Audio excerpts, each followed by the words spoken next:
forgot to start recording. I need to add stuff to my highlight on Instagram as well. But yeah, so today we're playing more Chronicles. And yeah. Oh yeah, and also there is, I'm just gonna quickly mention this. There is a strike going on this week. I still wanted to stream. And I still have the resources in the donation panel, and I still have, I think I still have anyways. I'm pretty sure I still have the timer command still. Yes, I do. I have it set to go off every half an hour. So yeah, so that should be coming around every half an hour. I was going to add more resources to it, but I forgot, so I'm gonna try and maybe do that either tomorrow or after stream today. Depends how long it takes us to play this and to get through this. Oh yeah, so anyways, yeah, it was my birthday on Wednesday, and I was tempted to stream on Wednesday, but then I was like, either I stream on Oswork or I build Lego, and I built Lego instead of streaming. But I am going to maybe stream on Monday instead, and just do more chatting about my birthday, and just chatting about my week, because I don't tend to chat about much about my life on Ace Attorney streams, because I just want to get through the cases. I'm going to show you I've built all my Lego sets that my dad got me, so I'm going to show you them.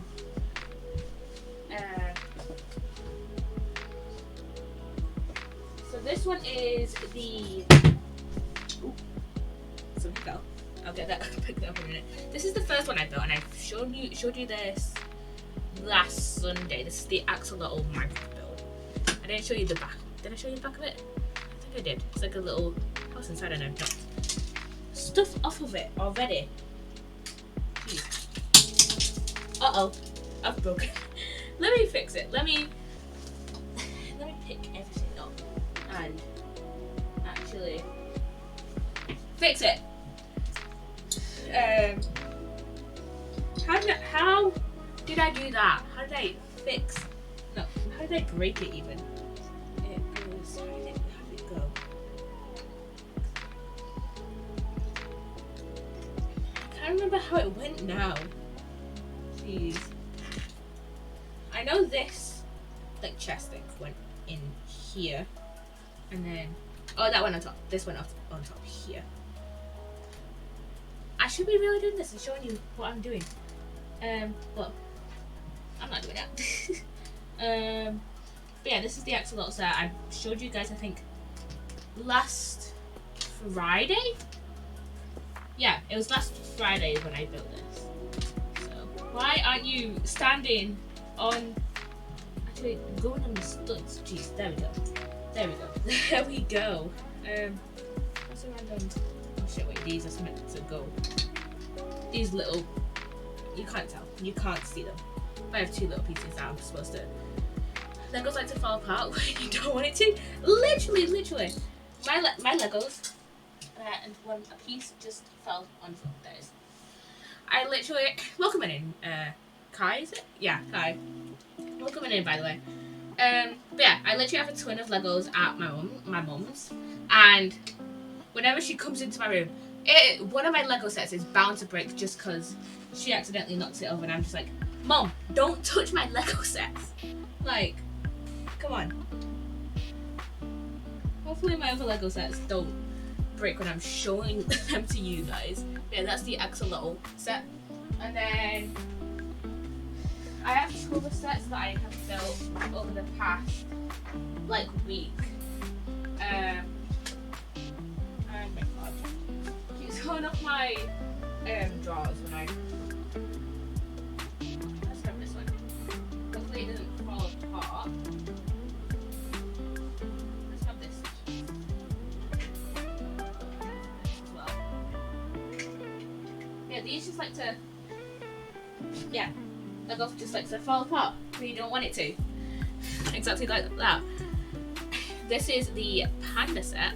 This bit closes. Ooh, fancy. Always the way. Blessed. Is it the Minecraft Lego sets I've been seeing a lot of lately? Maybe. I've actually been seeing a lot of like the Minecraft sets on my Pinterest. And I don't know if it's just me, but the other day my Pinterest board was just full of Lego. But to be fair, that's probably because I just got Lego and my phone was like, ooh, she got Lego. Let's change her Pinterest feed.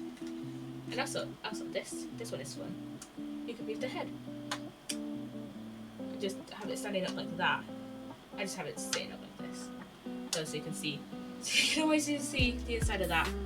And I'm gonna put this back there before I accidentally break it at some point. Maybe. That is pretty cool. Why thank you. And then this bit also came with the Panda Lego set as well. It's not like attached, which I was like, I feel like it should be attached like it was with the axolotl set. But it's still pretty cool. And I also have a Ninjago set. This one is a very cool set. I can grab all the pieces of this one. This is also one that has like multiple different like little bits to it. So this is, can't remember the name of it. Let me grab the instruction manual. Doesn't say the name of it on front. What's it called? What's this set called? It's like it's one of it's got like Sora's mech in the title of it. Don't know the specific name of this one. Yeah, this one is extremely cool because not only is it like a mech, but also it can also be transformed into like a car as well. You can't really tell because of my hands in the way. We can have it transform into like a car, which is very, very, very cool in my opinion. I just have it standing up right now because I don't want it to accidentally roll off my drawers. So yeah, and then it came with like a little like vehicle for Raptor as well, and it came with an iron figure and a little baby Ryu as well, who is just the cutest.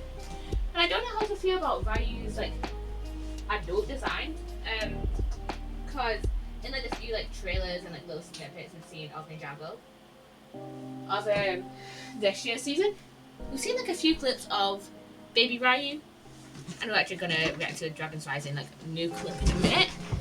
We've actually seen like some like scenes of adult Ryu, and I don't know how to feel. About adult Ryu. He looks weird. I mean, I know I'm gonna get used to adult Ryu eventually. He just looks weird. Okay, before we get... Oh yeah, I need to pause my music. Before we actually get into playing Chronicles, we have a clip to react to on Lego's YouTube. It's like a minute long. Just under a minute long. And YouTube, why do you look so weird? Let me switch to this screen. Why does it look so weird? Look, this is the recommended videos used to be on this side, and then the description and the title and the channel used to be at the bottom here. That's weird. I don't know how to feel about it. That feels weird. That feels so weird. Cause I saw this like new like browser that's what I need. Yeah, I saw this like browser update on my stepdad's like laptop like the other day, and I was like, oh, why has he got it like formatted that way? Because I was just thinking, oh, it must be a customization like option, but no, it's an update. Usually I don't have the browser in full screen. I usually have it in windowed mode, but that is so weird. Anyways, we have a new clip. So we have slide. Oh wait, do I have YouTube? unmuted. No, I do not. Okay, so here we have Lloyd. Why is he just falling from the sky? That's got that.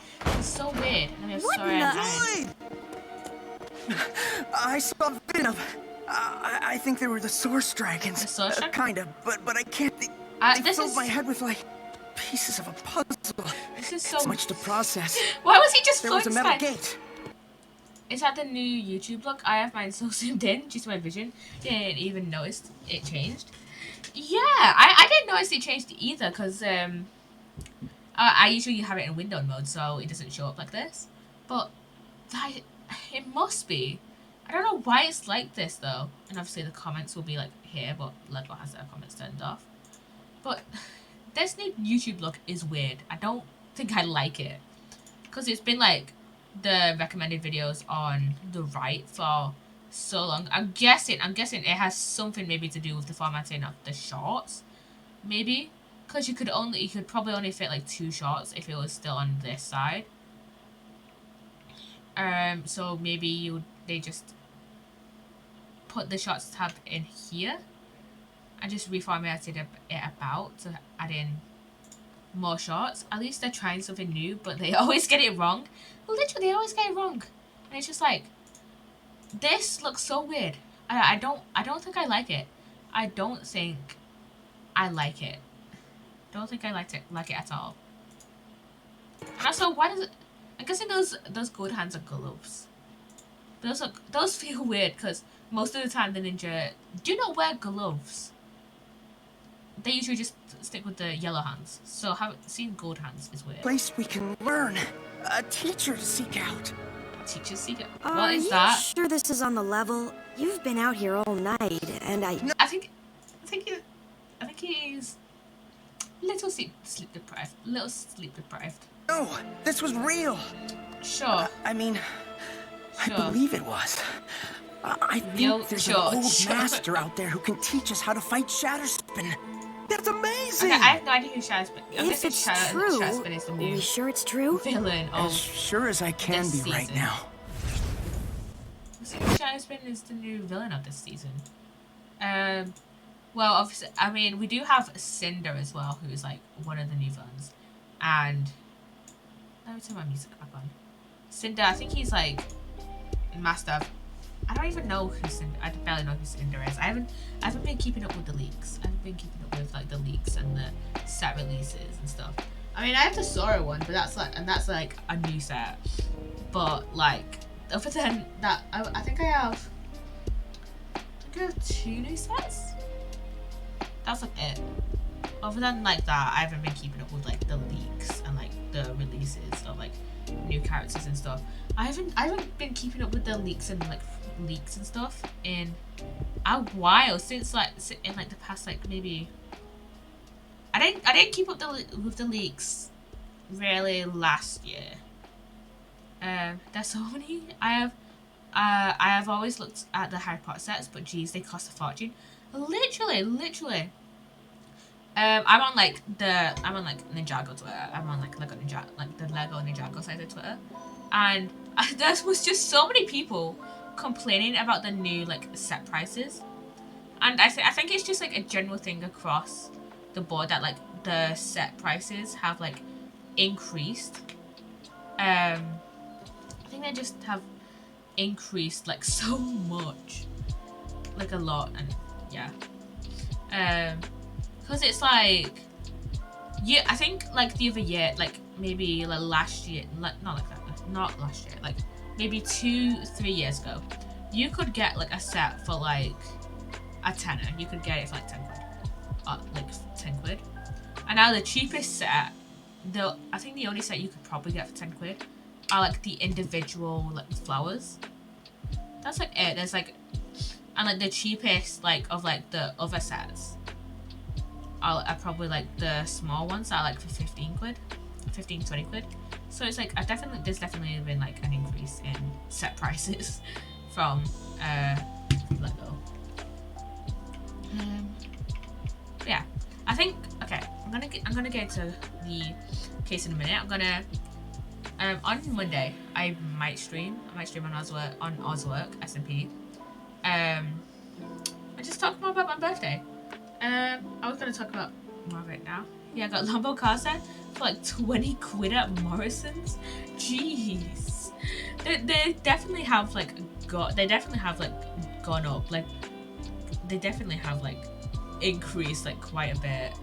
It's like crazy. It's crazy because I could easily get like a set for like a tenner like a few years ago. Now it's just like, oh, the individual flowers are like a tenner each, and it's just like, I kind of understand it, but like a few years ago, those like individual flowers would have been more like 7 quid, and you could easily get like 2. So yeah, the Lego sets are definitely like increased. Anyways, yeah, the good old days. The good old days of Lego. The good old days of Lego. To be fair, I probably have a few sets. I've been obsessed with Lego like all my life, and I used to have like quite a few sets when I was younger, of like the Lego Friends sets. It's gone from Lego Friends sets to being obsessed with Ninjago sets. Okay, barely anything has changed. You can buy individual bricks from Lego, but you can spend a lot by doing that. Yeah, exactly. I used to have a lot of like the sets when I was younger.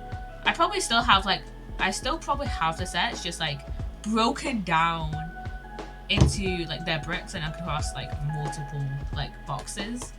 And those, I think those were like a decent price.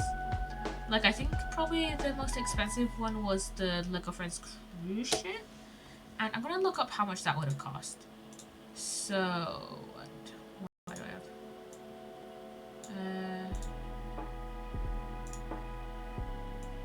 Gonna look up how much that would have cost. Lego Friends ship price.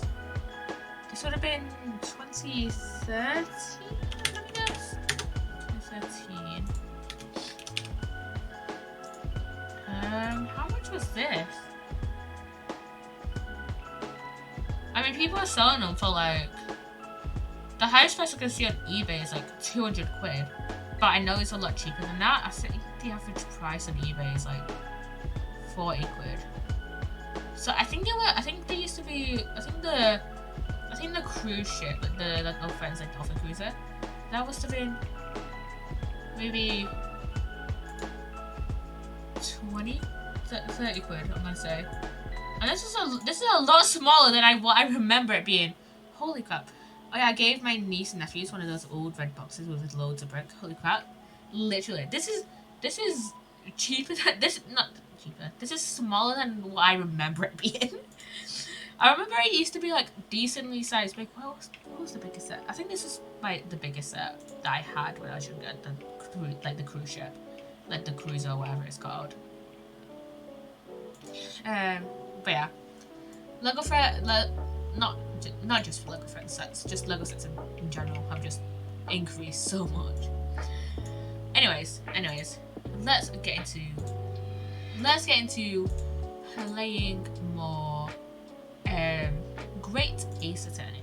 Let's get into playing more Chronicles. We're on the 3rd episode, The Adventures of the Runaway Room, which I have no idea what this is about. Apparently this case has like 4 parts. The first part is the investigation, and then the rest of the case I think is trials. Glancing over my records of the late last century, I am faced by the events of a certain bitter winter.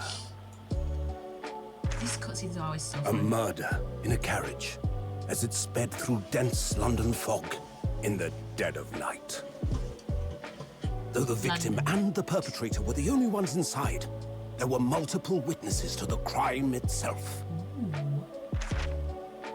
However, none could have imagined at the time that such a seemingly obvious case as this would end in such a horrendous manner. Literally, yeah.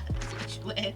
My friend, Mr. Herlock Sholmes, once said of the incident, I believe that perhaps that case was indeed the prelude. The beginning of a long concerto that impressive Japanese student and I were to play together. He's talking about Ryunosuke. Naruhodo. Literally. I love these cutscenes. Oh, it's Psssttt and Ryunosuke. Amazing. Is this really just a railway station? Yeah. Railway station or not, I've never seen such an enormous building before. And look Oh at my all God, the steam locomotives. This animation is pretty great. This country is incredible. You could say the same thing about the animation. Love this animation.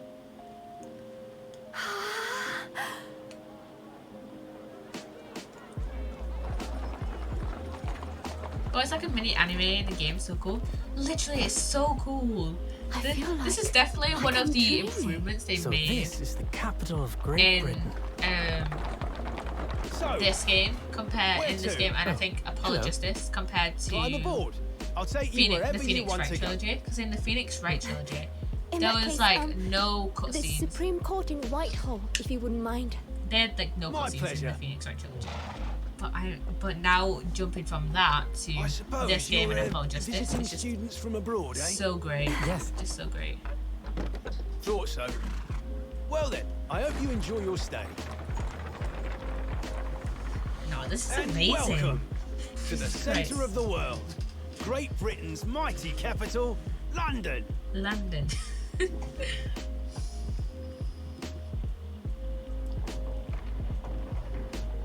we go, transitioning into the gameplay. Very cool, proper Cockney accents indeed. Literally, proper Cockney accents. This is an amazing game. This is absolutely amazing. The start of these cases never fail to blow me away, honestly.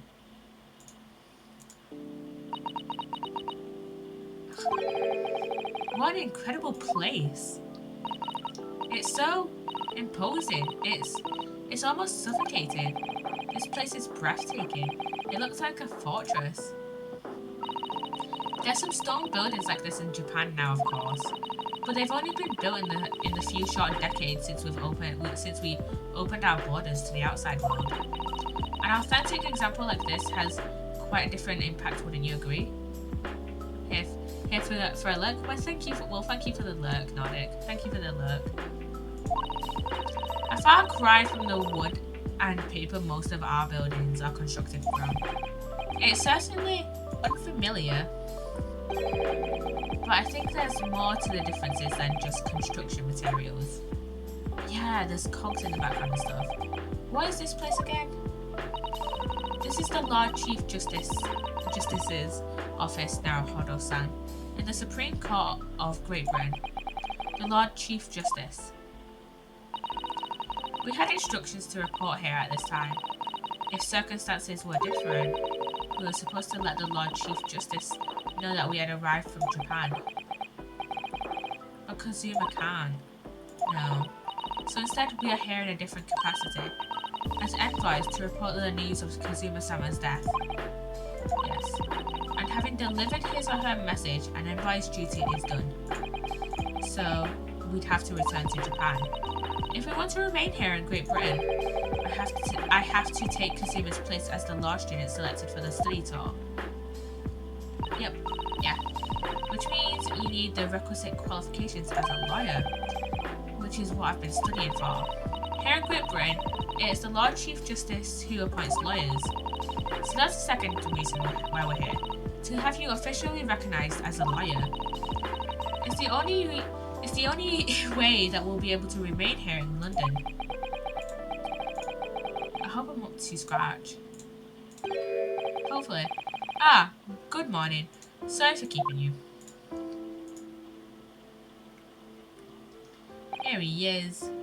Oh, I trust you aren't too exhausted after your long voyage from Japan. It seems I'm 1 hour, 12 minutes and 47 seconds late. My apologies. Oh, no, don't mention it. We're never happier than when we're standing around with nothing much to do. How fortunate. So, introductions. I am Male Strongheart, Lord Chief Justice of the British Empire. And I feel like a little mouse under an elephant's foot. Come on, Mr. Naruhodo, don't be a mouse. Oh, It's an honor to meet you. An honor to meet you, Lord Chief Justice Strongheart. I'm Ryunosuke Naruhodo from the Empire of Japan. Well, Mr. Naruhodo. Welcome to London, the capital of our glorious British Empire. Ah, yes, thank you.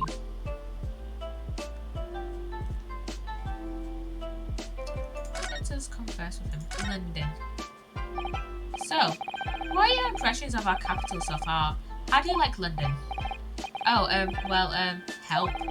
I've been so nervous ever since I got here that I can't remember a single thing about the city.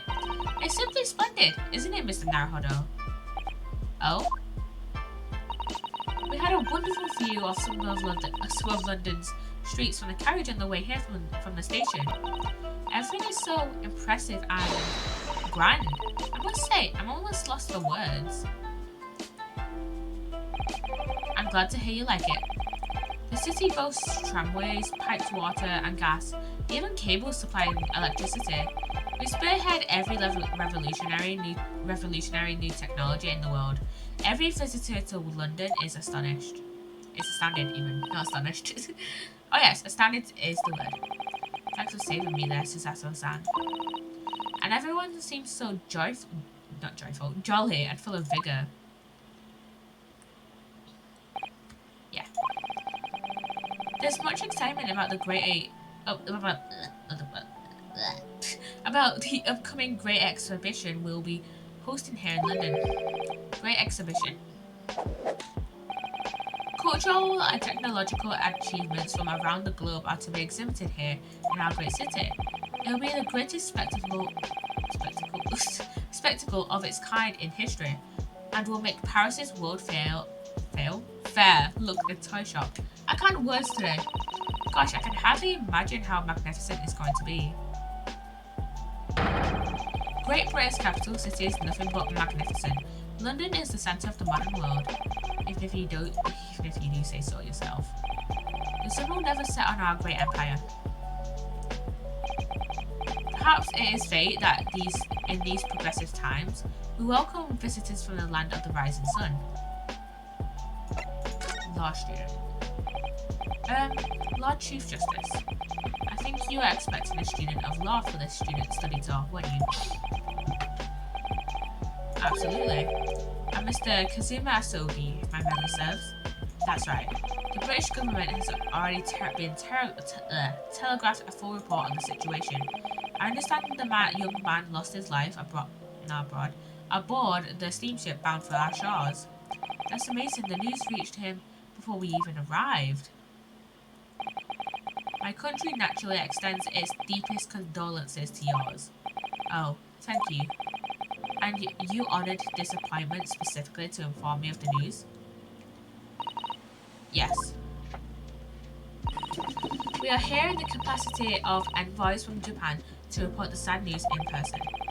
They tell me you Japanese are a people of protocol and courtesy, and I see that is true. And it is with some regret that I must inform you that the death of the young lawyer means the study tour arrangement can no longer proceed. If you would just hear us out, Lord Strongheart. What do you have to say, madam? It's about the study tour. Mr. Naruhodo here would like to make a proposal. Would he now? Well, Mr. Naruhodo, this is it then. The moment of truth. Continuing the study tour. The thing is, Lord Justice, Lord Strongheart, I was wondering if perhaps you would consider allowing the study tour to go ahead. Don't misunderstand me. Britain would ideally like to see the tour go ahead, but without a lawyer from your country, there's nothing to be done. Well, in that case, what if there was someone else, another lawyer from Japan, I mean? Is there something I don't know? Only a single lawyer was invited to Great Britain from your country, and that was Mr. Asogi. At least, that is what I've been led to understand. Well, the thing is, this really isn't going well at all. I just can't seem to find the right words to say to this man. Mr. Naruhodo, I could ruin things here if I'm not careful. What am I going to say? If there is someone else here from Japan who could be described as a lawyer, it's me. It's very understated. It's me. I can do it. Is that so? I mean, I don't actually have any qualifications as such, but no qualifications to say, you still claim to be a lawyer? I have acted as lawyer in court before, only once as it happens, and I had Kazuma to help me, and I was the accused. But glossing over the details, I've been spending every spare moment on the journey here to Great Britain studying. I've learned all about British law and court proceedings while I was on board the SS Furrier. The voyage from Japan is some 50 days, I believe. Not what you might call a full education. To become a qualified lawyer here in Britain, not only do you need a university degree in law, you must also complete several years of training. I realise it's far too short a period of time, but I can't just go back to Japan. Kazuma, Mr. Asogi's journey had only just begun. Coming here on the study tour was all he thought about. I have to carry on and do everything he planned to do. I know it must sound like I have an overly inflated opinion of myself, but I'll do anything to prove that I have what it takes. Any test you care to set me. Just one chance. That's all I'm asking for. Please. 31 seconds. Sorry? Your opening statement there, Mr. Naruhodo. It was 31 seconds long. Not too brief, not too protracted. A perfectly judged appeal, I would say. Which is a skill that would stand you in good stead as a lawyer. Oh, thanks. So, you're willing to put those words to trial, are you? Well, I'm all for entertainment. Huh? But let me ask you one thing first, sir. Yes? You say you intend to do everything Mr. Asogi planned to do. Are you firmly set on that path? Well, yes, that's my intention. I see. Am I imagining things? Maybe? Or did his expression just alter a fraction there all of a sudden? Very well. You have your wish. I'll give you a chance. A test to become a specially certified lawyer. Whether you pass or fail is entirely down to you. Really? Okay, come on. What is it that we have to do? So what form will this test take exactly?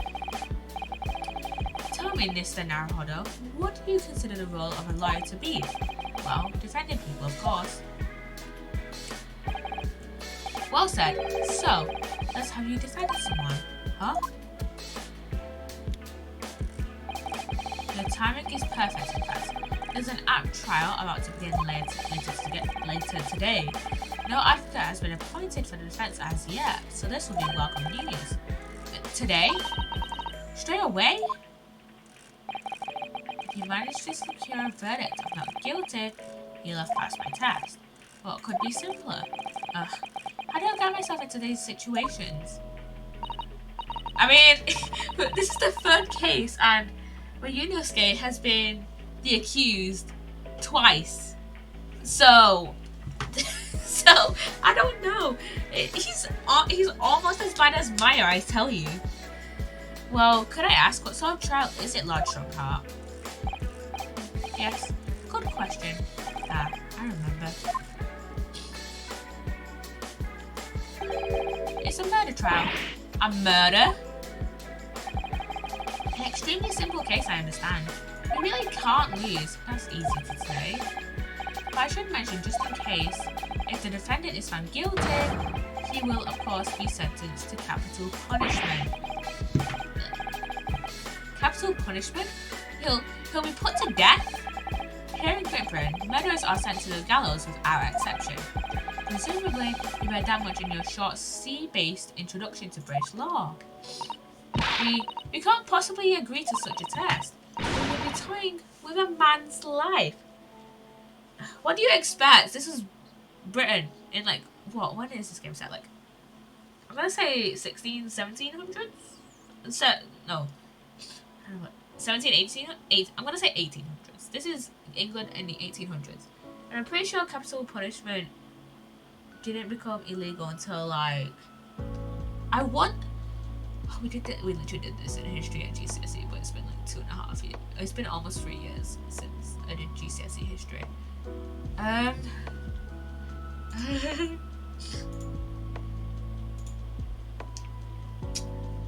want to say 1930s. I want to say solely 1930s when capital punishment was illegalized. Okay, what did she say? I didn't see.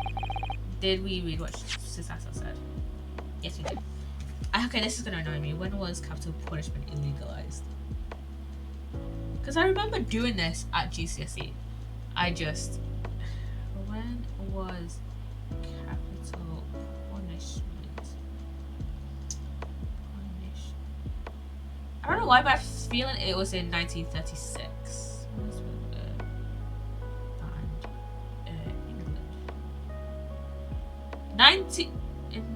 In 1965, the death penalty for murder was suspended for 5 years, and in 1969, this was made permanent.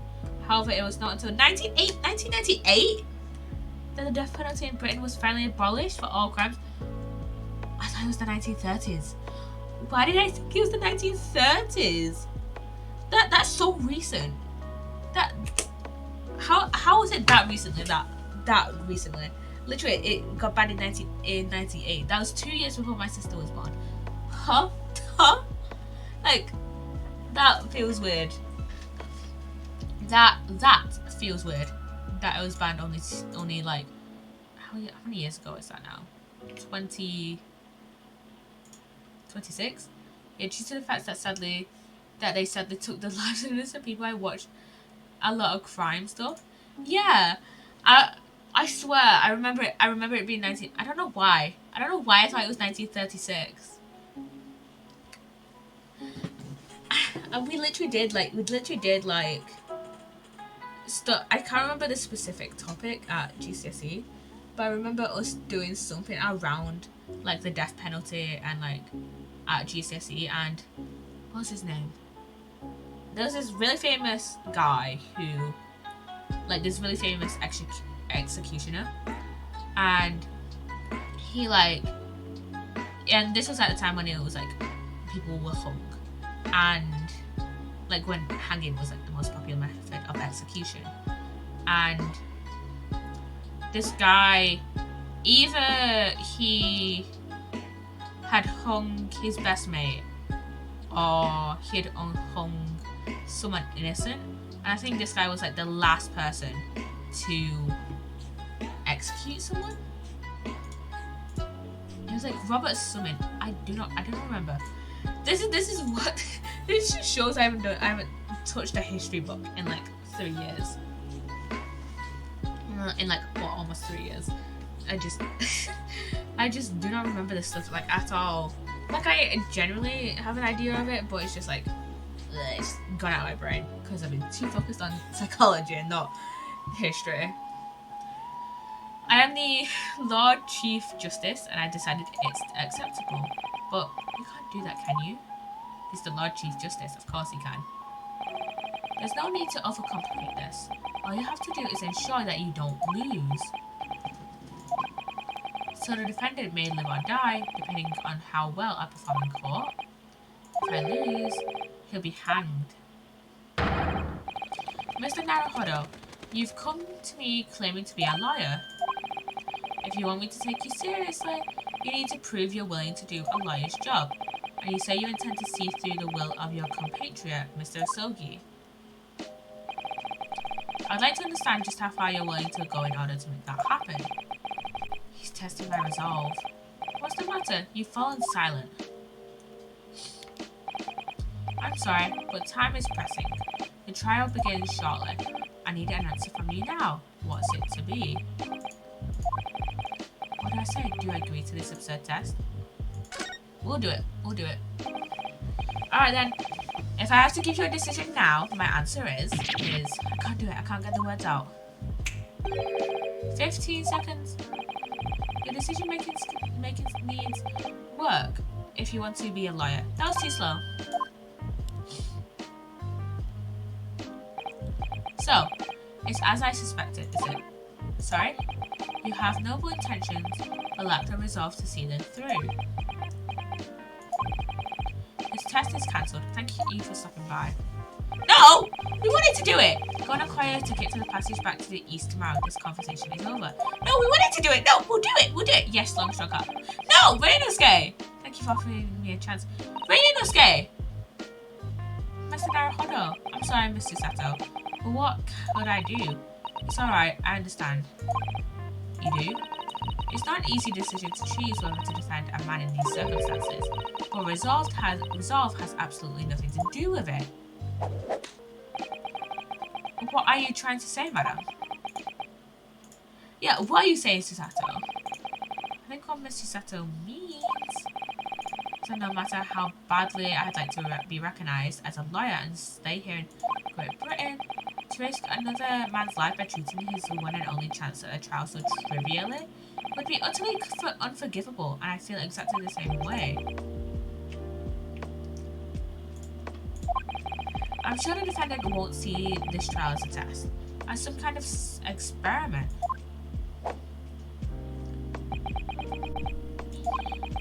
A lawyer may fight for his clients in court day after day, but for each one of those clients, the particular day they stand in the dock may be the only chance they have to fight to prove their innocence. No, I was wrong. I'm not qualified to do that job yet. I'm sorry for wasting your precious time, Lord Chief Justice. Wait, Mr. Naruhodo. Oh, was there something else? It's approximately 20 minutes by carriage to the Old Bailey from here. If you leave immediately, you should still be there in time. But I just said that. I was quite serious in what I told you. The defendant in this case has literally no one to advocate for him. What? At this point, he can't hope to find someone to represent him. The trial will begin without a defense.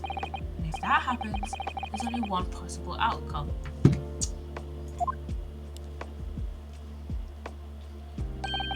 He will receive the most severe sentence the judge can pass down.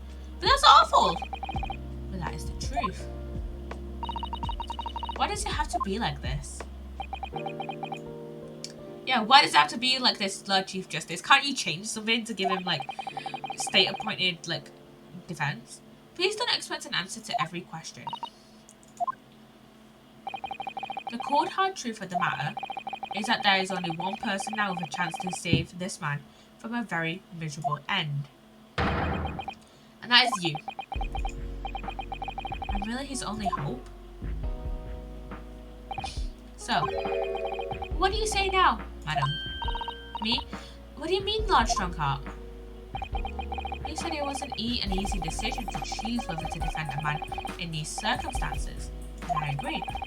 But in my estimation, it is purely and simply a matter of resolve. Oh! Our time is up here. I have a meeting to attend. I must leave in 2 minutes and 16 seconds. So, venture into our great city and enjoy yourselves.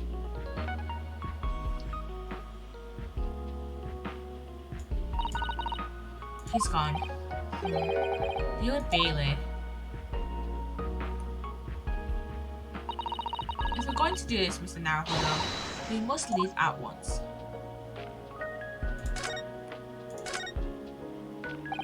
Mr. Sato, can I just ask you something? Careful, from this position, I can perform Mr. Sato's takedown in an instant. I know, we all know. Mr. Naruhodo, you heard Lord Strongheart. The trial starts imminently. If I need to throw you, I will. You know, if you could just say, I think we should hurry to the courtroom. If you need to ask me anything, I'd better wait until we're at the Old Bailey. Okay. Let's go. Let's go to the Old Bailey then.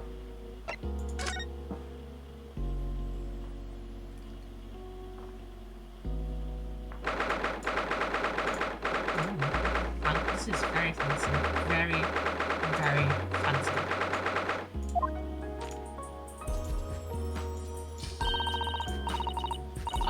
goodness, we're in time. There's still 15 minutes until the trial begins. I never knew a horse-drawn carriage could go so fast. I thought my teeth were going to rattle loose. Just wait until you hear about cars, mate. Did you hear what I said to the driver when he climbed aboard?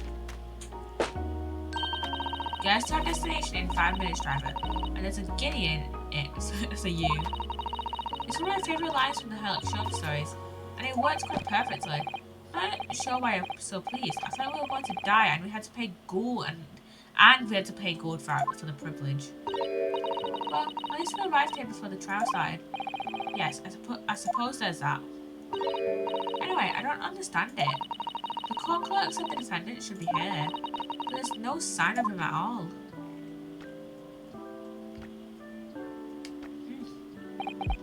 So this is the Old Bailey. Even this room is for defendants to wait in his ground. Are you alright, Mr. Naruhodo? I feel intense, that's all. This place gives me the same sense of foreboding that I remember from the Supreme Court in Japan.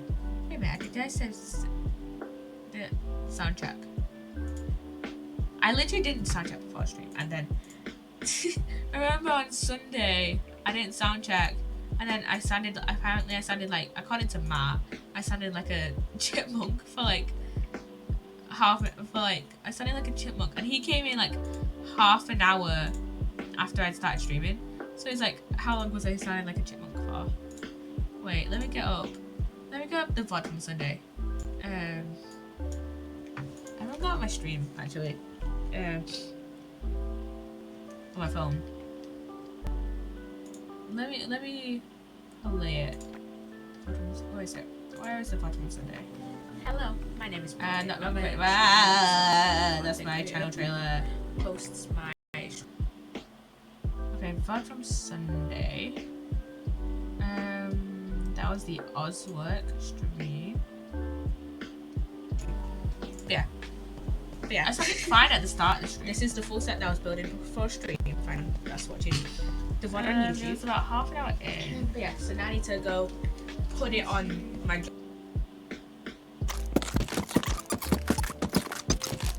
That's what it sounded like. When did that start? Did it start when I switched over to Minecraft? Even though like I use the same design he used. No. How do I have some mossy cobblestone stuff? When did it start? Like 15 minutes in. Okay, I was only sounding like a chipmunk for like 15 minutes. I don't know why it was making me sound like that like 15 minutes in.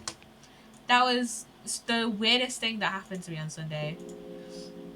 I don't know why it made me sound like a chipmunk. But who knows, who knows. Twitch Studio be silly sometimes. This place gives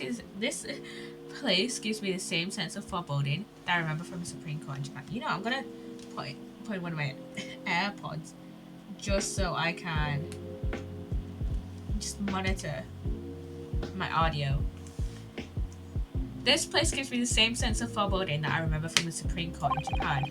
An oppressive air, almost as if the building itself is going to crush whoever is about to get sentenced. It feels like only yesterday that I was the one about to be crushed. Yes, whoever the man you're to defend is, I imagine he's feeling very alone at this moment. Top of the morning to you, madam, sir.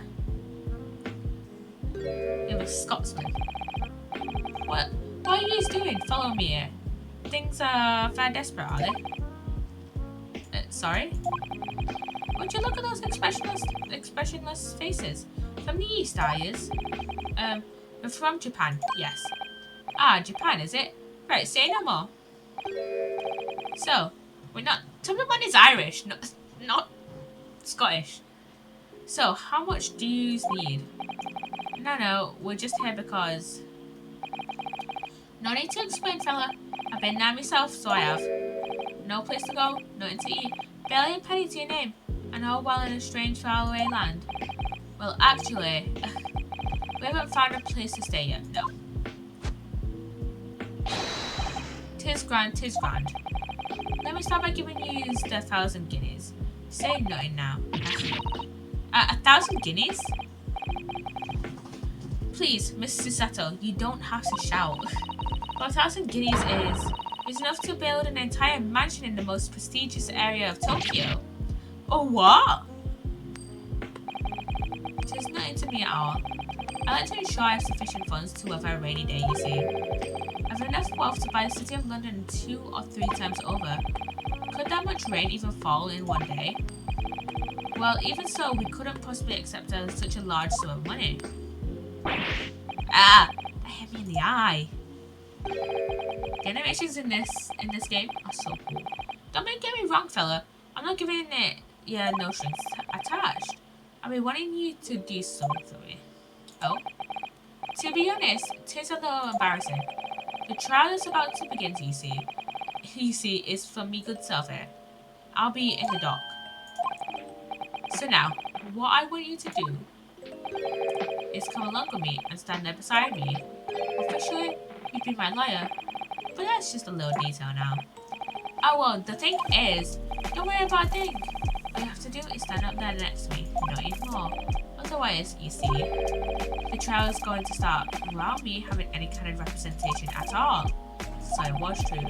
The Lord Chief Justice wasn't just making it all up. I'm terribly sorry to ask, but does that mean you're the defendant in this trial? Blustering blazes. Do you not know who I am? Me? One of London's biggest names? Well, no, cause they're not from London. No, sorry, we've only just arrived in the city, you see. I see. I suppose it isn't altogether impossible. Oh, just next to Hyde Park, there in the centre of London, is another beautiful park. Sorry, a park? What? It is called Gilded Park, full of blossoming flowers in the spring and singing birds and whatnot. I donated it to the city, so I did. Ah, an entire park? In central London? A city of smiles. That's my vision for London. There's no Magnus McGilded wouldn't do for the city and its queer old people. That's amazing. I mean, really extraordinary. Ah, but now they have the gall to say I'm a good-for-nothing criminal. Me, Magnus McGilded. What is the mouth of the London police, I ask you? Ha ha. Alright, don't pass out. Mr. Naruhodo.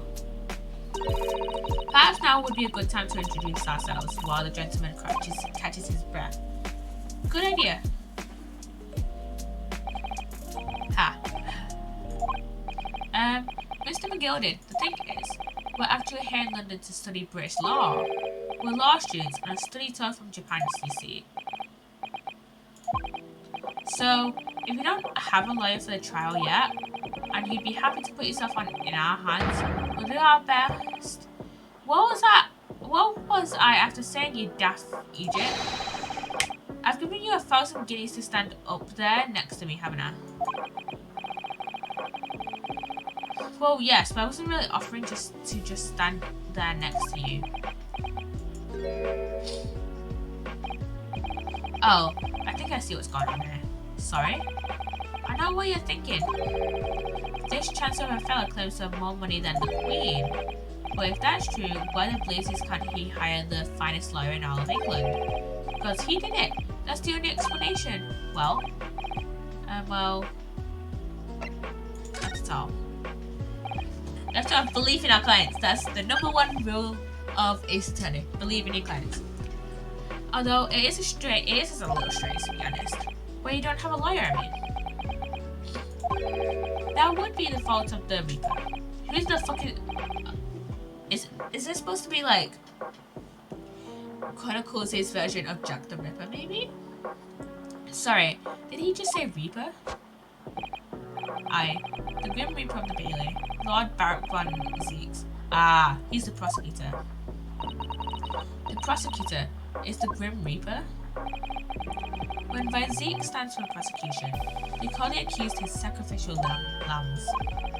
And to this day, in every single trial in which he's been the prosecutor, the accused has been damned.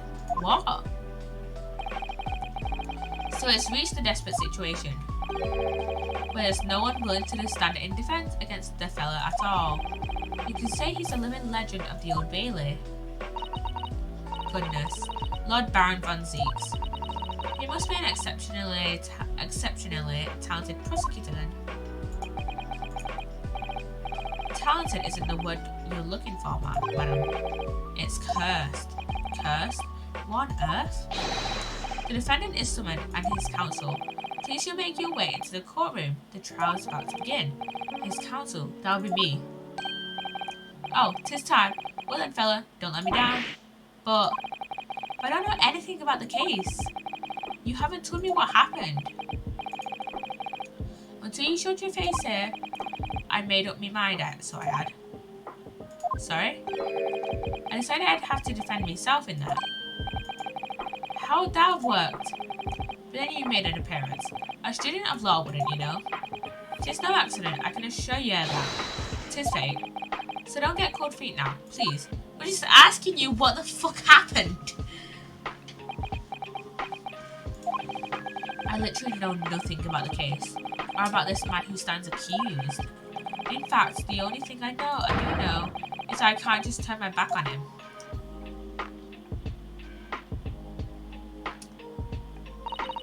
Mr. Naruhodo, the man has no one. He'll have to stand there alone in that courtroom, armed with nothing to defend himself. Also, reminder, just wait, it just went in chat, but in case you're on audio only, the command just came into, the timer command just came into the chat. Remember to check out resources for Palestine. Make sure to do your daily clicks on ad.org. Donate if you can, and you know, sign petitions, do stuff like that. Yes, something that Kazuma would never have allowed to happen. Counsel for defense, what are you doing? If you're late for the start of the trial, you will lose your right to stand. I'll be right there.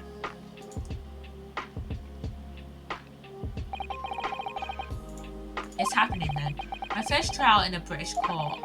I hope you're watching over me, Kazuma. Because I have no idea how I'm going to manage this.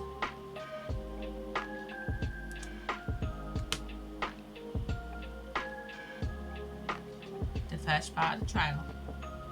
Wait, how many parts does this have then? Let's see.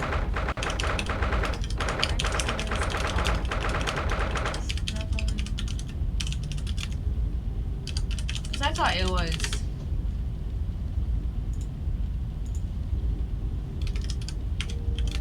I thought it was an investigation and 3 parts of a trial. Let me see. Let me see.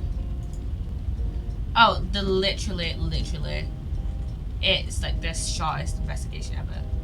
And then, yeah, we've got 3 parts of a trial. So we're gonna try and see if we can do maybe parts 1 and then maybe part 2 of the trial, because part 3 looks like a very long part of the trial. So maybe we could see if we could do part 1 and then maybe part 2, or maybe we could do half of part 2 the stream, and then we're going to finish it off on Sunday. So this is the highest court in Great Britain, the Old Bailey. The centuries of history in this place is palpable, isn't it? It's so different to the Supreme Court in Japan. It feels both imposing and serene at the same time. The atmosphere almost makes words redundant. Whatever the country, determining a person's guilt or innocence is always a solemn affair. May I say something, Mr. Naruhodo? Oh yes, what? You look scared shitless. Your eyes look ready to pop out of your head again.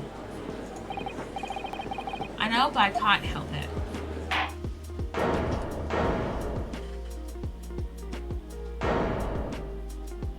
And there is our judge. In the name of Her Majesty the Queen, I hereby declare this court to be in session.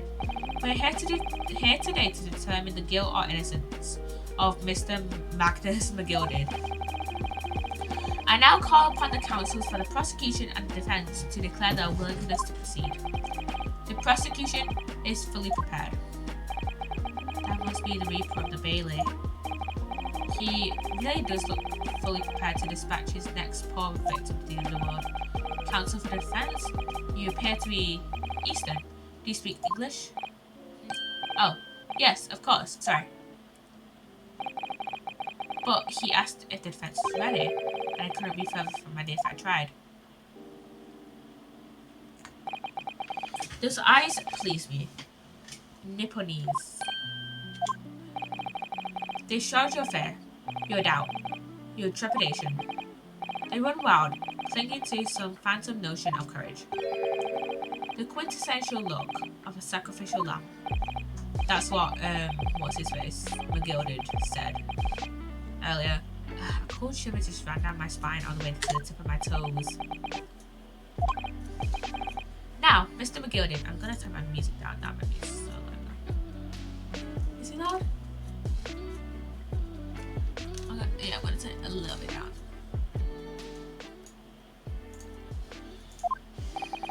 Yes, my lord? You stand accused of murder, a capital offence. You could be sent to the gallows if found guilty. Are you quite sure you wish to entrust your defence to this foreigner? As I've always said, my lord, 'tis a grand thing to give opportunities to the young, even if the fellow is a student from some little island off in the Far East. Is it not the British way to ignore the dangers to yourself and give those less fortunate a fair chance? I'd like to think that acts of chivalry do the great British Empire proud. Listen to Mr. McGilded, what a fine gentleman London has in it. Did you hear he donated £5,000 to the government the other day? Well, please let me go and play the McGilded part. It seems as though everyone in the public gallery is firmly behind Mr. McGilded. That's definitely welcome news, and he certainly has a way with words. I'm surprised he could have convinced anyone to defend him. Eloquently put, Mr. McGilded, and most laudable sentiments. Now, ladies and gentlemen of the jury, I'm sure I need hardly remind you that you 6 members of the public have been selected for your impartiality. Are you ready to proceed?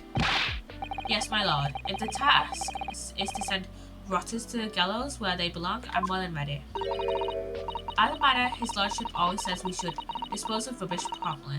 Naturally, I agree. Any criminals here will soon be wishing they never set eyes on me.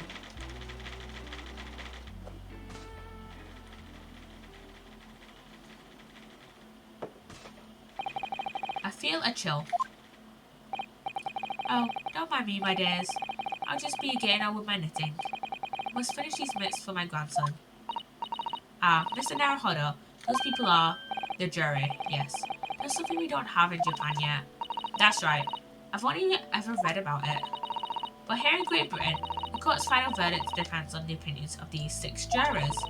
The judge passes sentence according to the law, but the jurors determine guilt based on common sense.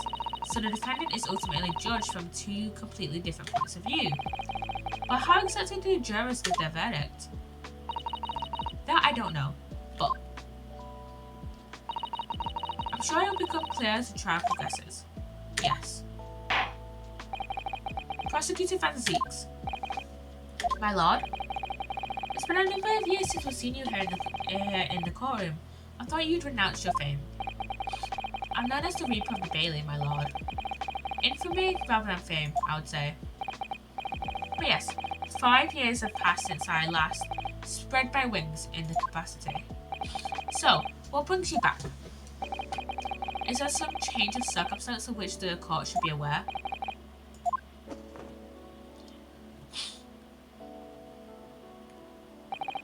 I leave that to your imagination, my lord. I'm assuming that he thought he would be going up against Kazuma, but obviously Kazuma's dead, so he was like, oh shit, this random kid just here. I mean, he could have just like assumed that we're Kazuma. I mean, it depends if he knows what Kazuma looks like or not. So the Reaper has been out of action for 5 years. Why did he have to choose today of all days to make a comeback? Don't lose heart, Mr. Naruhodo. As you wish, sir. The court nevertheless welcomes your return. Now then, opening statements, I think. A summary of the case, if you please. Certainly, my lord. As your lordship is aware, this is a case of overwhelming simplicity. We must be the only ones in here who aren't aware. The incident took place in the late evening, 3 days past. The hour was some minutes after 10. The victim was a maker of building bricks known in the community as thrice-fired mason. Sorry? Thrice? 3 times. He was a very accomplished craftsman. The bricks he fired were said to be almost indestructible. The victim's corpse was discovered in an omnibus in service on the streets of London at the time. A dagger that had been thrust into the victim's abdomen is believed to be the ultimate cause of death. Here is an autopsy report from the investigating medical officer at Scotland Yard. Thank you, counsel. I shall accept that and the photograph as evidence. The autopsy report entered into the court record. And the photograph entered into the court record. And one further item of evidence. The prosecution wishes to submit these as well. And these are... Good lord! Is that blood, counsel? Yes, my lord. Seized by a policeman who arrived at the scene. These gore-soaked gloves were taken from the hands of the accused when he was arrested. What? Mr. McGildy's gloves had blood on them? Ah. We didn't specifically say they were McGildy's. They could have been, he could have just been picked them up. He just said that they were taken from his hands. Didn't say that he was actually wearing them. That wasn't good. Oh yeah, essay of the week. Video essay of the week. The Apothecary Diaries, The Sin of Ignorance, by Lachlan Stareyes. Very good video essay. Not gonna lie, I did watch another video essay on Junji this week, but I forgot to add it to my video essay playlist. I don't know. I can't remember the title of it.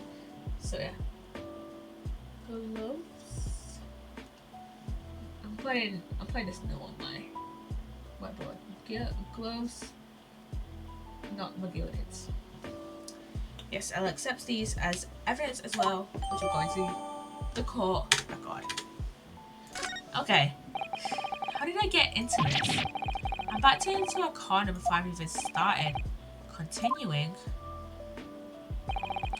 According to the driver of the omnibus, there were only 2 passengers travelling inside his vehicle at the time. Only 2? Obviously, one of the passengers was the deceased brickmaker, Mr. Mason. The other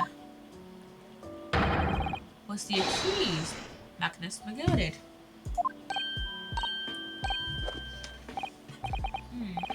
Well, rather damning circumstances to say the least. Defendant, what say you? Well, of course, I have no recollection of such a thing. Mr. McGildy.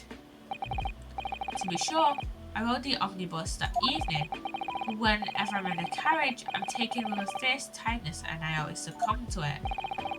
Are you claiming to have been asleep? 'Tis the motion of the carriage, my lord. Lilting, so it is. And when I opened my eyes again, 'twas a desperate sight before me. The body of a man I'd never laid eyes on before me in me life. I ask you, what good-hearted soul wouldn't rush to help a fellow bleeding from his stomach? I wasn't about to start worrying about my gloves now, was I? I reached out to give the man a hand. Ah! They were McGildy's. They were McGildy's. They were McGildy's. So the blood got into the gloves then, after the man had been killed. Von Zeeks is just... Nuh-uh. Unfortunately, That statement of the drivers is only the beginning. What? That's not all of it? There were multiple witnesses to the precise moment at which the brickmaker was fatally stabbed. Interesting. Order! When the killing took place, only the victim and the accused were inside the carriage, and there were witnesses to the crime. This is not just a case of compelling evidence. It's a case of damning evidence. It's a nail in the coffin for the accused. Thank you, counsel. The circumstances of the crime have been made quite clear. I think we will hear testimony from these witnesses first of all. Your wish is my command. Bailiff, bring the witnesses in at once. So yeah, we have multiple witnesses like we just did, like we had in the first case. Witnesses, your names and occupations.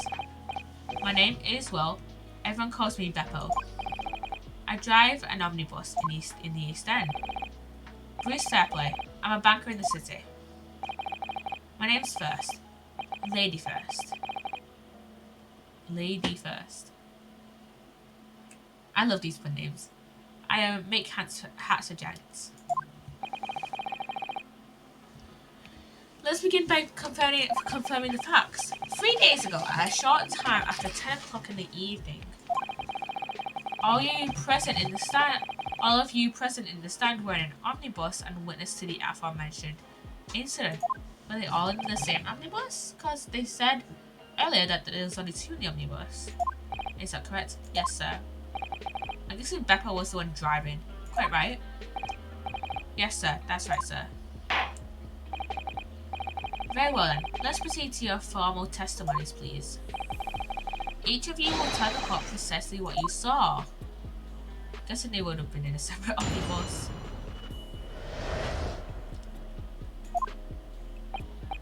It was the last bus of the evening, so I had a few customers. I remember it well. The victim and the man accused of killing him were sat next to each other inside the bus. Oh, they were on the same omnibus. Then out of the blue, the accused just reached over and plunged a knife right into his guts. That's right, he stabbed him. I screamed, I did. Couldn't help it. As soon as I heard the scream, I stopped my bus. And then I saw it too.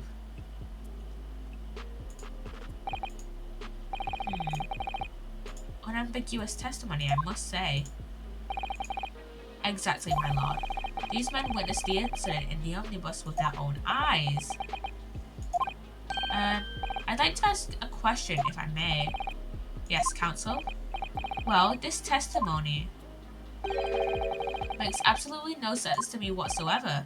Why not? Well, the incident took place inside a moving carriage, didn't it? As has been clearly stated from the outset, yes.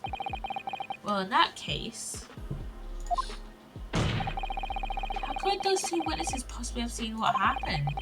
There's no way they could have seen the inside of the moving carriage.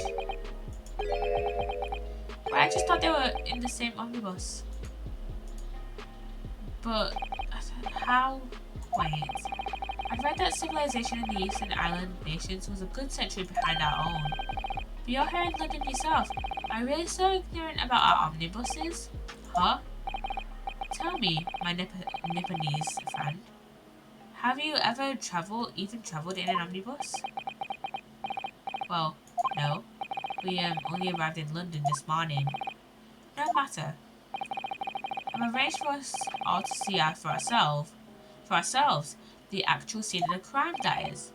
What do you mean? The actual scene? How? A carriage is designed to be moved. After all, presumably you understand that much. Yes. The omnibus in which this bloody crime took place is here today in this very building.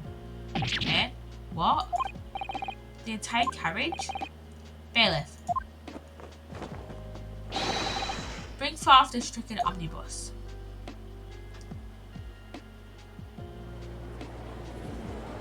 So there's just an entire omnibus here. So that's an omnibus. The omnibus. Can't believe they could bring something so enormous in here. Great Britain's courtrooms are amazing. As you can see, the omnibus is pulled by 2 horses and can carry up to 8 passengers. 12 passengers seated inside the enclosed cabin and another 4 on the rooftop deck above. I need to put my new notebook on. What's it?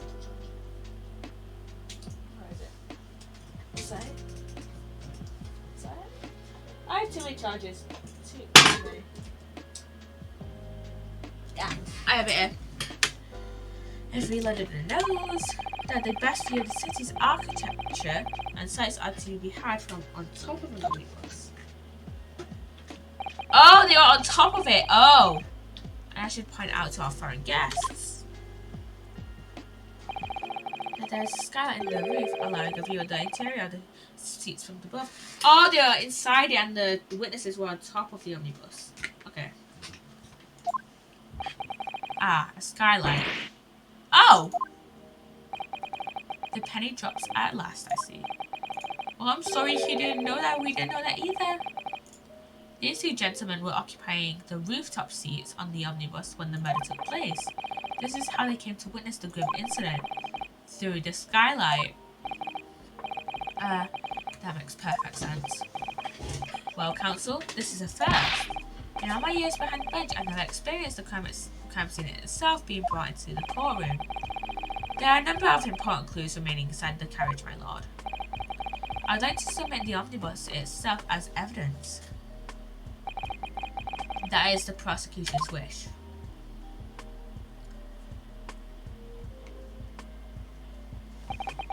Very well. I see no reason why not.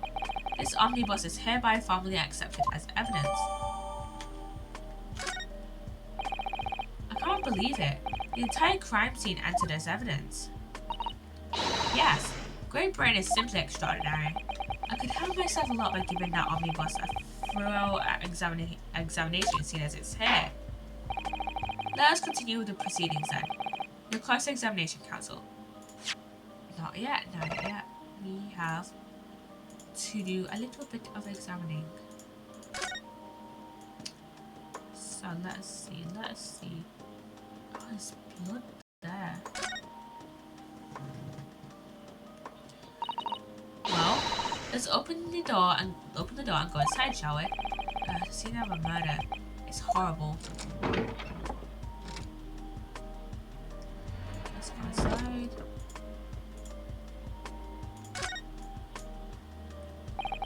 There's blood that's soaked into the seat.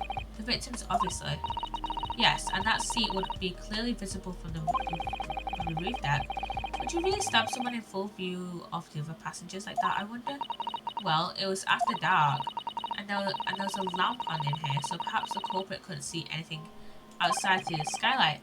Whichever way you look at it, it doesn't seem like it was a planned attack. Okay, not planned. Ah, there's a poster for the great exhibition that's due to start 6 months from now. There's a lot of focus being drawn to the Crystal Tower, the centerpiece of the whole exposition. Oh, the Crystal Tower. It's under construction already, I believe. People all over London must be fizzing with excitement at the prospect of such a grand event. Okay. Is there anything? Can I open this? This seat has a handle, it seems. Ooh. There's stuff in here, there's luggage in here. This looks like all sort of equipment that might be needed to keep the omnibus running. Feeding tubes, tools to repair wheels, blankets, horseshoeing tools. So it's a storage compartment for the coachman to keep his things, it seems. There doesn't seem to be any space for passengers to store their luggage, that's for sure. Well, I don't imagine it would be very convenient for that purpose anyway. This one doesn't have a handle though. There's the skylight up there, but I want to analyze it from maybe above first, so Let's head out. Have you seen enough? Let's step back outside then. Yeah, let's see if we can go up. Reference. Reference. Reference. Reference. Reference. Reference. Reference. Phoenix Wright Omnibus.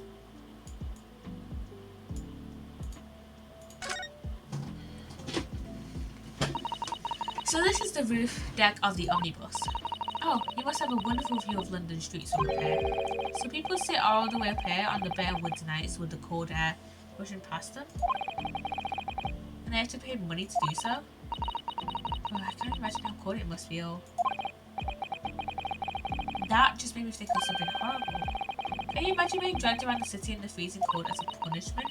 Perhaps that is the real price you pay to stay out late.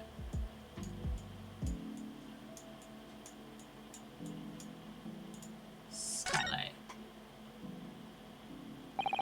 You can certainly see inside the carriage through this opening, that's for sure. Yes, and there's a lamp in the enclosed cabin. So I'm sure the witnesses would have been able to see quite clearly.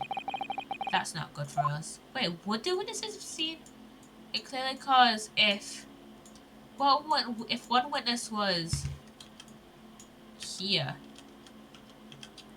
and one witness was here, then at least one of them wouldn't have been able to see it unless they were sat on this back bench, which I doubt. So is this the roof deck? So this is the roof deck of the omnibus. Oh, you must have a wonderful view of London Street. This is just the same thing I just said.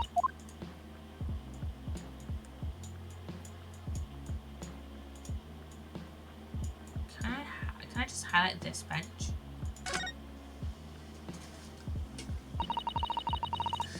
This just said they just say the same thing. Then we have, this is what the coachmaster says. And then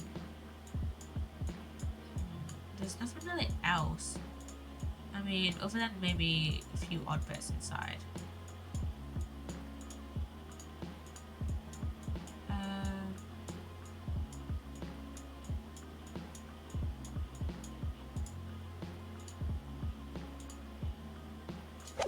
Let's go back. We're gonna further examine these as well. This is definitely blood, isn't it? Not the most pleasant sight to be confronted with on our first day in London. But nothing will come up grumbling now. No. By the way, is Mr. McGilded right-handed? Yes, I believe so. He was toying with a coin in his right hand a little earlier. Ah, pity. If only he'd been left-handed. I think blood on either glove would be fairly incriminating, really. And then there's nothing else other than the blood, I think, on these gloves, so we can go back.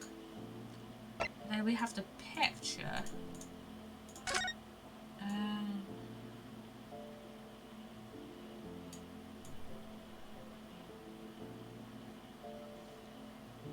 Why is my dad looking at me?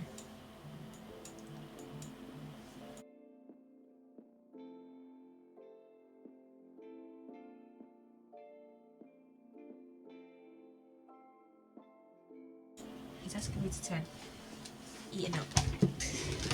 I'll be right back.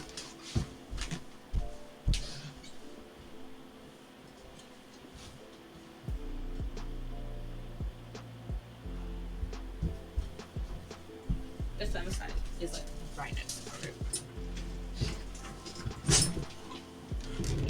Okay. Okay, let's see. Let's just see. We have the blood. Wow. We have a missing button from his jacket, so I'll break that down. That will probably be important. Missing button. I don't think there's anything really else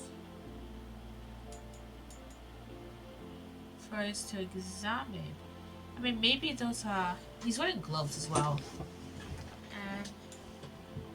Yeah, I think that's it from that. And then the autopsy report. Between 10 and 11, once in the abdomen with a knife for journeying in an omnibus, died due to internal hemorrhaging resulting from the trauma. Okay. Let's see.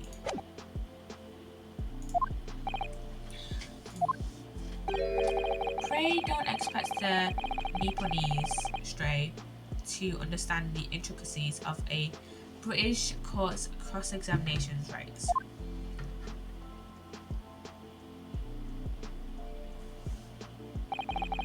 Alright, my first cross-examination in a British court. Focus, Ryunosuke, focus. I don't know where this saw. Oh wait, let's see. Not gonna lie, I've forgotten what the witnesses have said.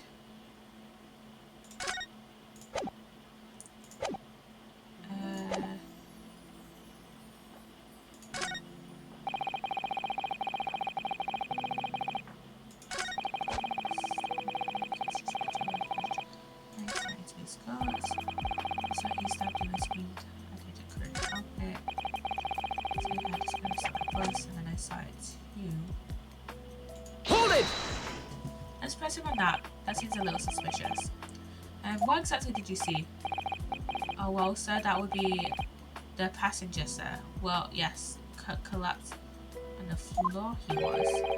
And by the passenger, obviously you are referring to the victim, Mr. Mason, the brickmaker. And then the other passenger had the knife in his hand, like this. That's impossible.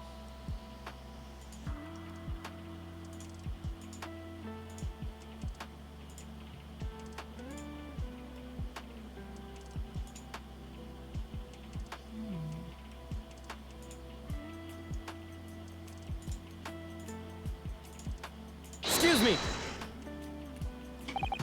If I may, Mr. Fairplay, are you forsaking on for now? The last time I appeared soaking when you paused a fart. Not really. By the way, you always seem to be looking to the side, one way or another. Do you have some affliction? Not really. Talk to us, please! She's not really willing to say anything, it seems. It's none of your business anyhow. Alright, so when it happened, the only two people in the enclosed cabin area were the victim and the defendant. And so, help me, 3 whole people witnessed the man I'm trying to defend do the deed? I don't like to be pessimistic, but we do seem to be in a rather difficult situation here. Ugh. What am I supposed to think here? Is Mr. McGilded really innocent? Could it be? Before we jump to conclusions, our first task should be to gather information. We need to understand the case much better than we do at the moment. Yes, you're absolutely right. Let's listen to those witness statements again. A little more carefully this time. Okay, it's definitely something with one of the things he said. Hold it! One of the things he said.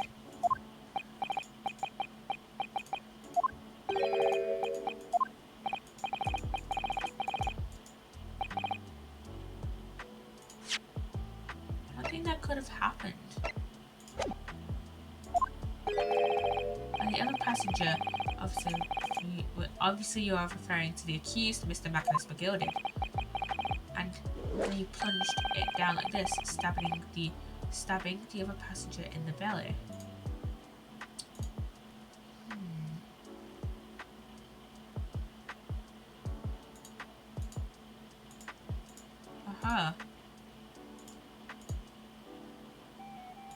We can pursue him in a bit after we've heard what he said. What? Search your heard what he said. My lord. Juror number 3? What's the meaning of this? My mind is made up, lord.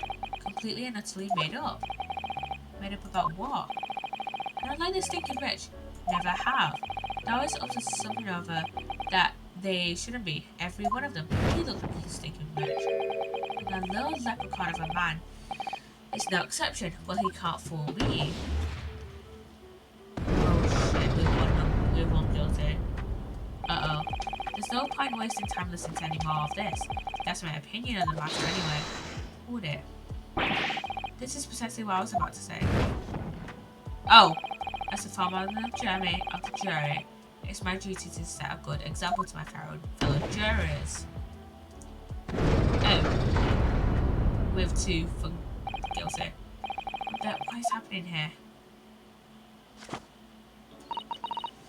Let me see. Oh yes, it seems that's how the members of the jury give their verdicts. With fire? Apparently yes. White for innocent and black for guilty. As the 6 members of the jury make up their minds about the case, one by one, they each cast a ball of fire into the great scales of justice, as we saw a moment ago. So, if those enormous scales fall completely to the black side, does that mean? Let's do our very best to make sure that doesn't happen. Now I'm even more worried than I was before. Very well, the court acknowledges the change in this jury's stance. Counsel for the defense, please continue with your cross-examination. This is a nightmare. Alright, so when it happened, the only this is what we just read before.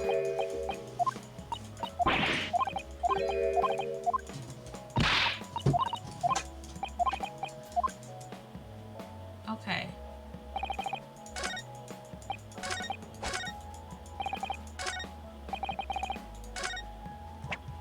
We'll just right through it. Jesus fucking Christ, I'm gonna have to go all the way through again.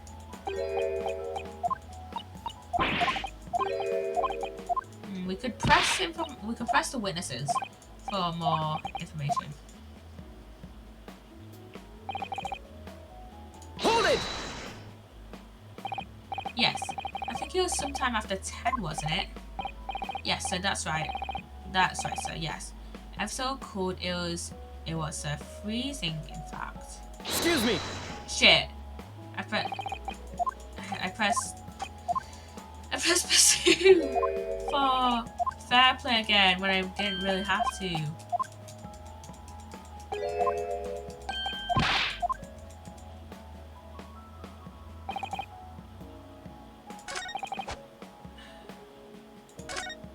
I don't want to go to. I just want to go to. I don't want to go to. I don't want to. I just want to go back to the first statement. Why won't it let me to go back to the first statement? And I have to go through the whole dialogue again. This is probably the only downgrade from the Phoenix Strike trilogy that I can see. That we can't easily go back to previous winner statements.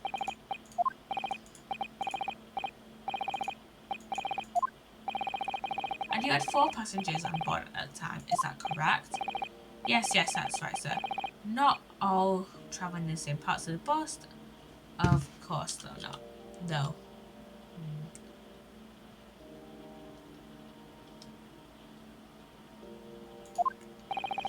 And there were no other passengers when the incident took place.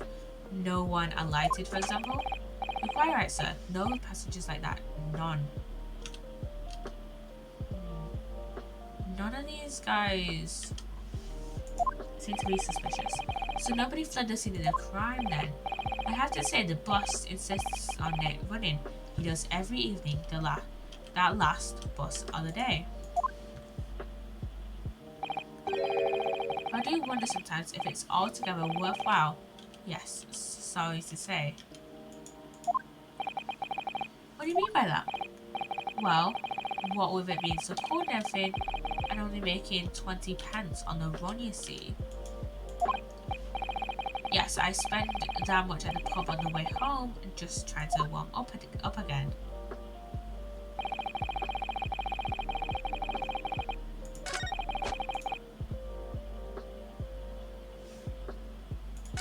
Wait, they weren't sat next to each other. They weren't sat next to each other. Let's go back to that second testimony again. Let's go back to that second testimony again.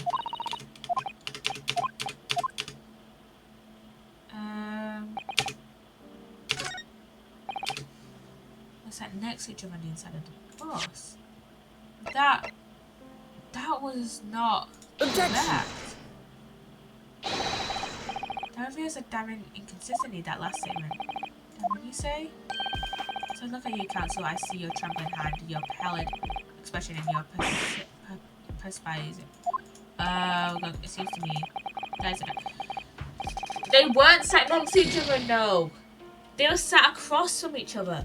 There's no way they could have been sat next to each other, though.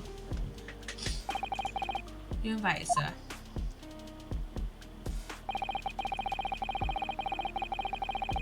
Hold it! And you saw them through the skylight and the roof of the carriage? That's right. When you sat up on the top deck, the window's right there at your feet.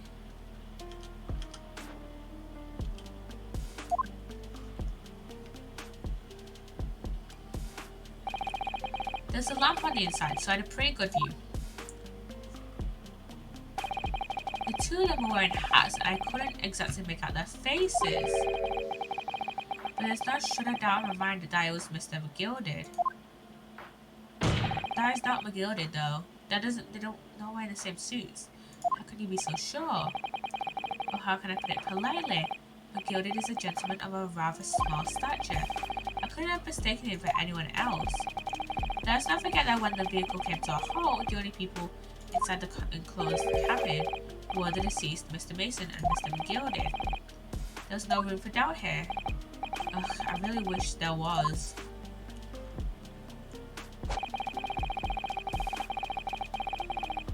Hold it!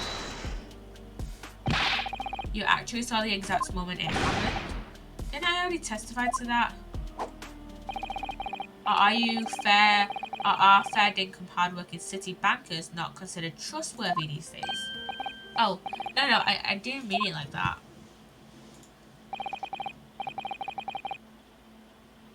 This is no good. I've really got his back up.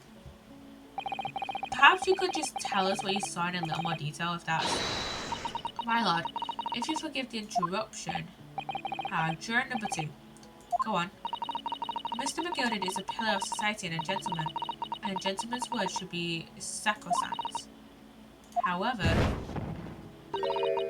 those of us in service know we must accept hard truths. Wait, what are you about to do? Dispose of the rubbish. Oh. No! I don't wish to cause offence, but I do like to eradicate all traces of filth and grime. Hold it. I have painstakingly typed every word uttered here today and cross-referenced all the facts. As such, I am now in a position to draw the only logical conclusion.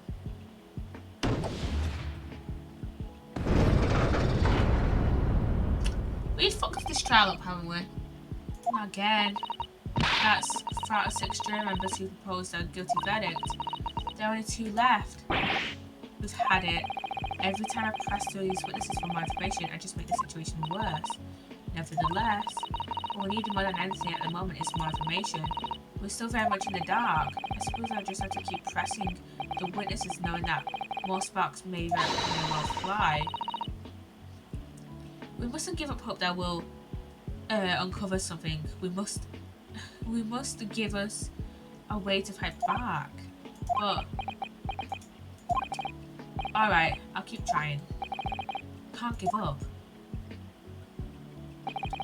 I just need to keep calm and listen to the witnesses' statements again. Okay.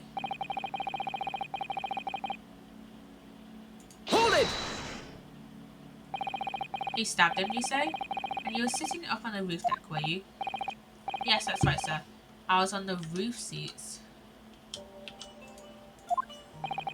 I remember seeing the little gent sitting next to the fellow that was stabbed. I was thinking about a new hat design, you see, so I was just gazing absent-mindedly around. But then it happened to look down through the skylight. It was sticking right out from his belly, that huge great knife. A grim sight indeed. I didn't have it at all. The jury looks like they're even more convinced my client did it than they were before. That appears to have made everyone even more dubious than Mr. McGilded is telling the truth. They only had some evidence to counter their suspicions. Mr. First. Oh, yeah, yes, sir? Is this the knife you saw? Oh, good grief. Yes, that's it. That's it, the very one, sir. Is that... Yes, counsel. This is the blade that was driven into the victim's belly like a stake through the heart. That is a blade of considerable size, counsel. It is. And furthermore, the scabbard is lasered prominently with a certain initial, the letter M, which seems oddly familiar. Oh, please no. From Magnus perhaps, or McGilded possibly? Take your pick. It seems this particular big name in London made a magnificent Objection!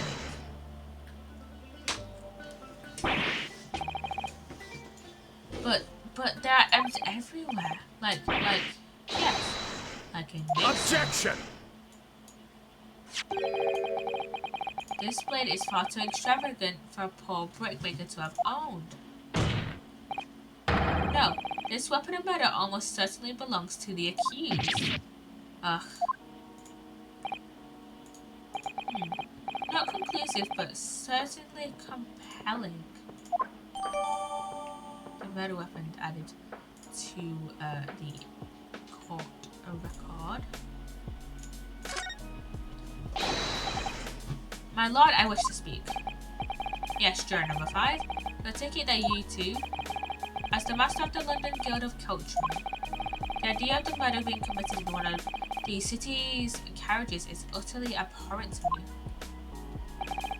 It wouldn't be right to make a decision before hearing all the facts, though, I said to myself. But I've heard enough now. The horse is bolted, as they say. No, please, just keep it out of mind for a little longer. Gee up now, Silverblaze. The finish is in sight. Now, we have 2 more parts of this case. Beppo is a long-standing member of the guild, and I trust what the man says. Oh, thank you, sir. Too kind, sir. This is too unkind, sir. Which now means that 5 jurors agree to condemn this man. Majority vote.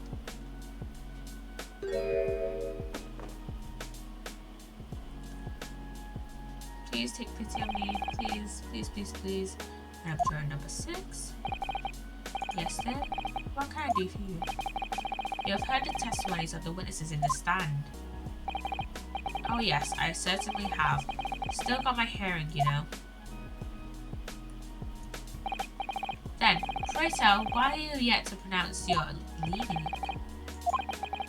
Well dear, the thing is, I'm a creature of habit, me. I always go to the park at around this time of day, and sit on a nice bench and get on with my knitting. There's a lovely little park just near where I live. McGilded Park is called. The gentleman donated it to the city, you know, to put a smile on Londoners' faces, he said. I can't imagine such a fine young gentleman would have it in him to take another man's life. He's always wanted to do wonderful things to the city. That's right, a man like that wouldn't stab someone, surely.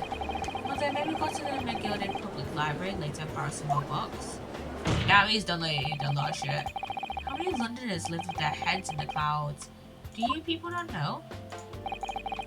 What kind of a man Magnus McGilded really is?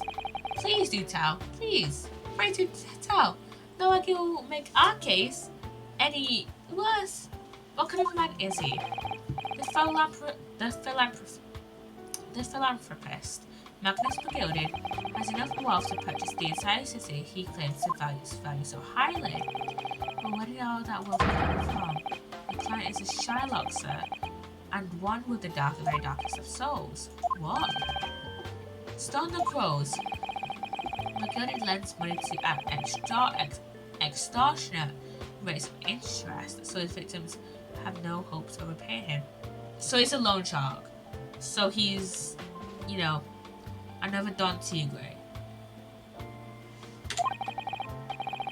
When they default, he takes possession of everything they own.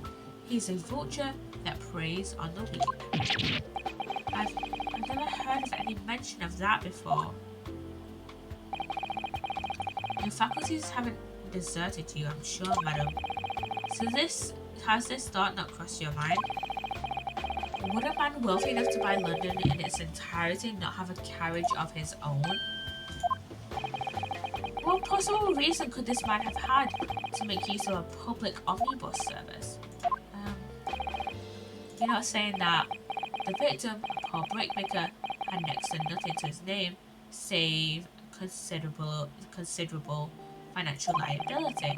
It'll come as no surprise that his creditor was the accused, Magnus McGilded. But let it also be known that the very day Mr. Mason was killed was the final repayment date for his debts. Good gracious!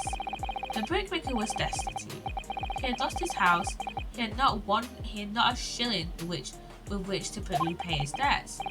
And in the end, his pitiful soul had the very last thing he owned taken from him, his life.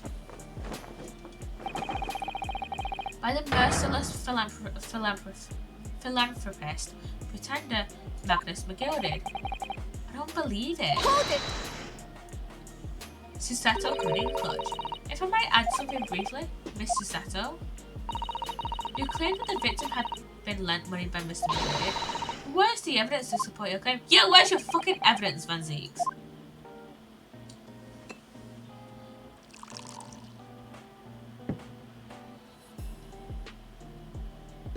Just sit there and drink wine. Pray, forgive the discourtesy of filling my hallowed chalice in the court floor. Aha, there it is. Lord Van Zeek's hallowed chalice. How can this be considered acceptable? He reminds me of Godot with his coffee. But I find myself in an unexpectedly good humour. I'd heard ladies from the Far East could show great courage, but I didn't expect to experience it myself. As judicial assistant to the defence, I am simply doing my job. What pity that your display of courage is in vain. This is the debtor's ledger, which details all the monies loaned by the accused. You'll find the victim's name clearly recorded inside. Oh. Allow me to present this ledger as evidence. I pray forgive the discourtesy of raising my chalice in a toast to the enigmatic East at the same time. A marvellous toast, I'll gladly accept this new evidence. That's his ledger. Ah yes, 20 guineas. The victim owed a considerable sum. Wait, was guineas like an actual, like, currency? Guineas currency. A guinea was worth £1 and 1 shilling. This is the same as £1 5 pence in money. Because a guinea was close to a pound, putting prices in guineas made the price seem less. A price of 39 guineas might look like about £39. Okay, I thought it would be more. I thought that would have been more expensive, if I'm being honest.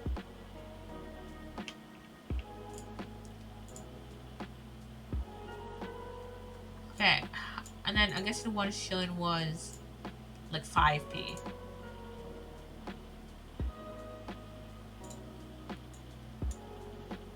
Let's check this Discord thing. Yeah, old money is good. And the accused made quite certain he had ample confidence. Well, that what it was. Well, it would seem I've had the wool pulled over my eyes. Regrettably, madam, this is the modus operandi of the accused. And it's such a pretty little park too. What a scoundrel. Uh-oh. Still. Maybe it's all for the best. Wait a minute. Let's think about this a little bit more before I don't stand for nonsense.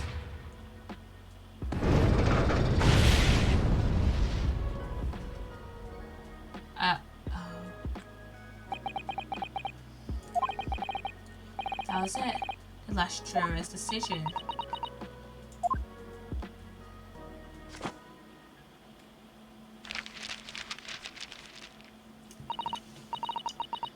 According to this encyclopedia of British law, and all members of the jury have concluded that the defendant is guilty, court proceedings are suspended and the presiding judge will deliver the final verdict and sentence. That's what it says here. The final verdict is over then. Oh. There's a footnote though. A footnote? However, the defense... Psssttt! Let us hear what Psssttt has to say. All 6 members of the jury are now in agreement on this case.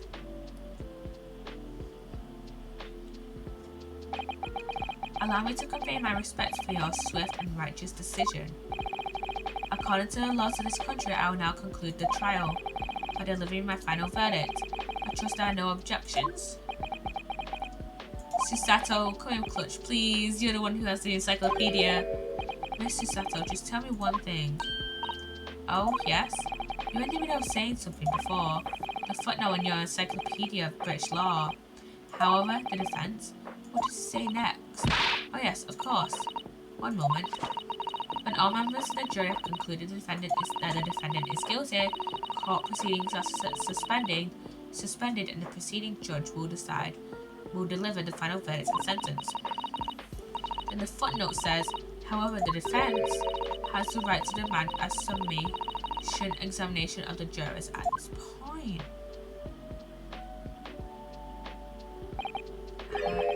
Summation examination. Objection! A summation examination. From which century has that tome you have there been resurrected? Judging from the binding, I would say that book is at least 50 years old. Any modern text on British law wouldn't even give such an antiquated procedure I mentioned. It's a relic, long forgotten and certainly no longer practiced. So, here are a look. Oh.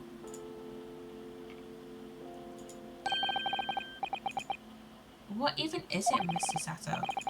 This so-called summation examination? Oh, one moment and I'll read it about it.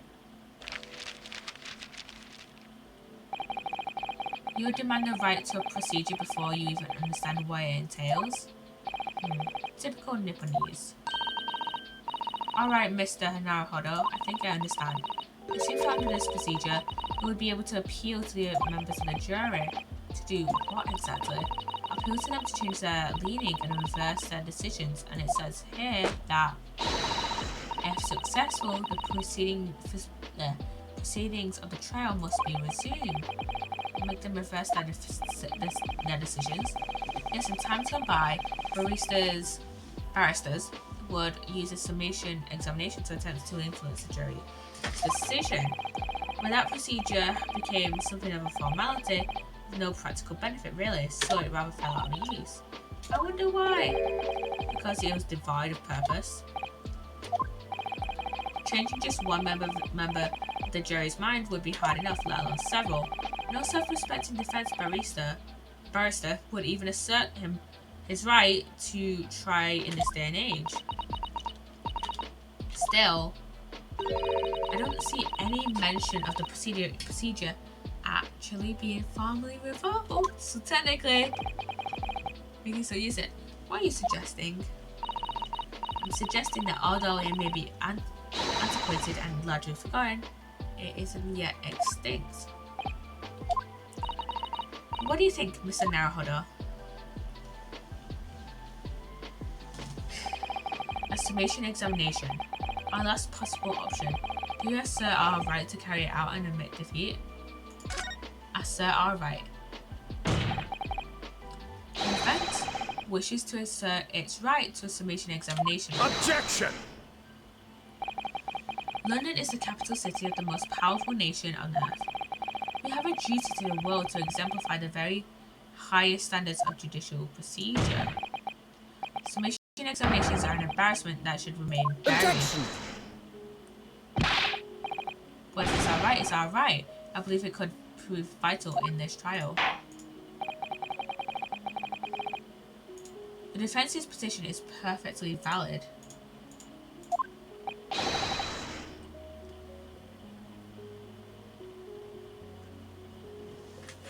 The court will proceed with the summation examination. This is madness. Farman, are you and the remainder of the jury ready? Well, I'm not, there's no mention of this in the letter I received, you see, so all members of the jury will be asked to explain on what grounds they have reached their decision. On what grounds? You must all justify your decisions and explain why you believe the defendant to be guilty. This is most irregular. No mention was made of this before. How do I hold with all this justifying lark? That seems to have thrown the jurors off. It seems none of them have experienced this before. Alright then, the summation examination. A defense procedure no practicing lawyer has attempted for years, is it? Well, just maybe, it might be the opportunity we've been looking for to turn this trial around. So be it then. Ladies and gentlemen of the jury, the court hereby calls upon you to state the grounds on which you find the defendant, Magnus McGilded, guilty of this most serious crime. Judicial findings. The jurors' contentions. There was no one else inside the carriage at the time, so it has to have been him. I trust the driver. He has an excellent memory, it seems. 4 passengers with fares totaling 20 pence. He stood the chap next to him just like this. Brazen, I must say. Absolutely brazen. I've simply typed and collated all the statements made thus far and drawn the logical conclusion. You can trust the guild. Fair fares is our motto. We haven't raised prices above 4 pence for years. The scoundrel stabbing that poor man on the floor. It beggars belief. Wait, didn't Juror 2 say that it was 20 pence? Not 4? I'm starting to wish I hadn't pushed for this now. Come on, Ryunosuke, we can do this. We can do this, Ryunosuke. Some of the jurors don't seem to have wonderfully farmed arguments though, do they? Well, let's see what we can do. We need to get these 6 people to change their minds. I'll throw everything I can at them and use some very persuasive language. Just a moment, Mr. Naruhodo. Some of their statements are kind of contradictory. According to my book, that's not quite how it works. Oh, I was going to have to thaw their icy minds with some heartwarming rhetoric about the defendant. Unfortunately, once the jurors have decided the defendant is guilty, they're unlikely to heed anything the defense says. But then, they've reached their conclusions by their own reasoning, you see. You're pleased to sound like excuses. In fact, it could recoil on you. The more you try to persuade them, the more entrenched they become. And what on earth am I supposed to do? Oh dear, I'm just citing what I've read about British law, Mr. Naruhodo. Right, I'm sorry, do you have any idea how to make this work then?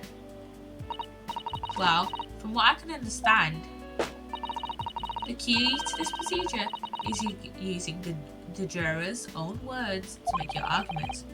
What do you mean? Well, the 6 members of the jury are randomly selected members of the public. They may pay to present a united front. The truth is, they are complete strangers who just happen to find themselves here in this courtroom together. And that's the way to break them down, you mean? Yes, exactly. We must listen very carefully to what each member of the jury says, and see if we can identify any contradictory statements. If we can, we then contrast the statements and pit the corresponding jurors against each other. I see, so it's contradictions in what two or more jurors say that we're looking for. In a way then, this is similar to a regular cross-examination. Oh. Yes, I suppose you're right. Find the contradictions in their statements and pit the jurors against one another to break them down. Alright, I might be able to pull this off. No, that's not right. I have to pull this off. Can I start proceedings, counsel? I'd ask you to take the stand for this. I'm expecting a clear and concise rebuttal. Yes, my lord. Okay, we got this. Jury examination. Let's save before this. Let us save. No, that's not the right thing. Options. Save. Right here. Oh, this is part 2 of the trial. I didn't even realize. Is it trial part 2? Oh, I didn't even realize. Let me look it up. Let me see.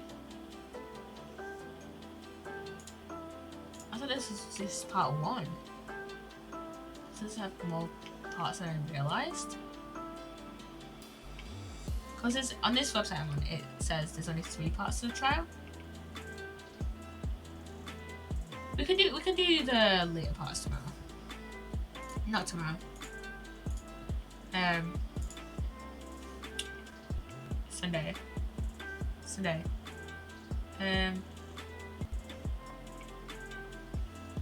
Just have to see.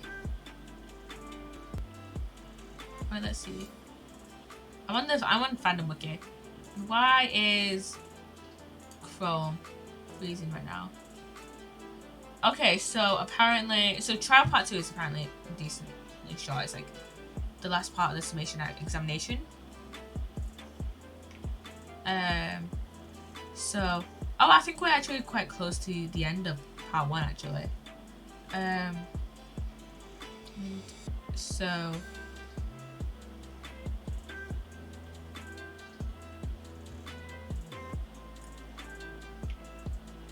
So yeah, just gotta get to the end of this submission examination. There was no one else inside the carriage.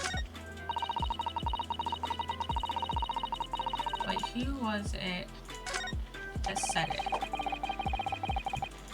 It was the guild member. It was this guy. It was 5. 5 against 2. Pit against. Objection! Those two statements clearly contradict each other. They do. Explain yourself, counsel. Me? Oh dear, what have I said? I swear on Silver Blaze's mane and name, I haven't the first idea what you're talking about. According to the group testimony we've heard so far, there were 4 passengers on the omnibus on the night in question. And according to the coachman, Mr. Beppo, he took 20 pence in fares. Quite right, I have those precise details typed neatly here in front of me. And juror number 5 also told us the following. The fare for the omnibus is always 4 pence. That is a fair and convenient single price, just the way London's carriages should be operated. But that doesn't add up at all. In fact, it leaves a glaring discrepancy in the facts.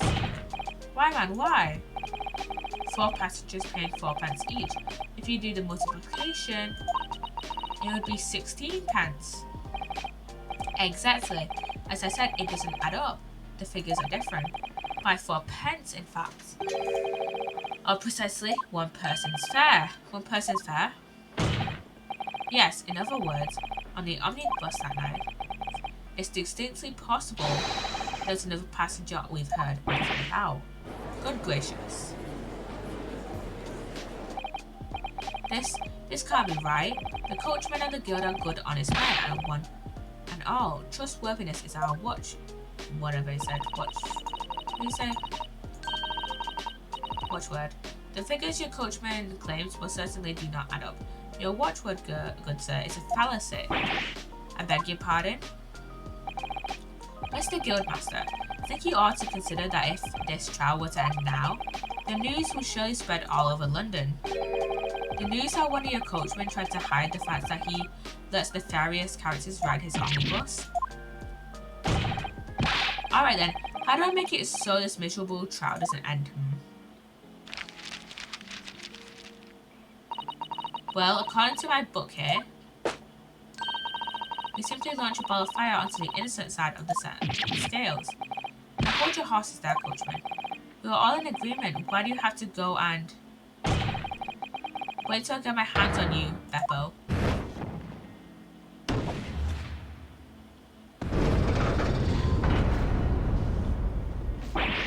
Ugh, this is all very irritating. Begging your pardon, sir. I'm going to do the same.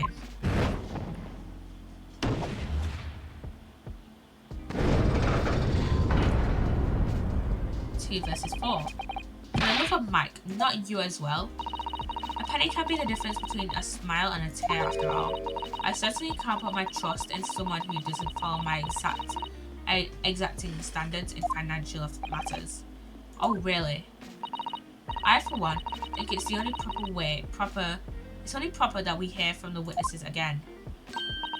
Oh, well done, Mr. Naruhodo. You did it. If we manage to change 2 more jurors' minds, we can force the trial to continue. 2 more, actually. There is something else that's bothering me about a couple of their assertions. That's where you must strike next. So I need to pit 2 more jurors against each other and show there's another contradiction in their assertions. Exactly, you can do it. Well, the scales of justice have shifted, but they're still way heavier on the side of guilt. Counsel, you have the floor again. Continue your submission evidence. Not evidence, examination. Changing my leaning to innocence, I should like to hear what the slip-shop bookkeeper has to say for himself.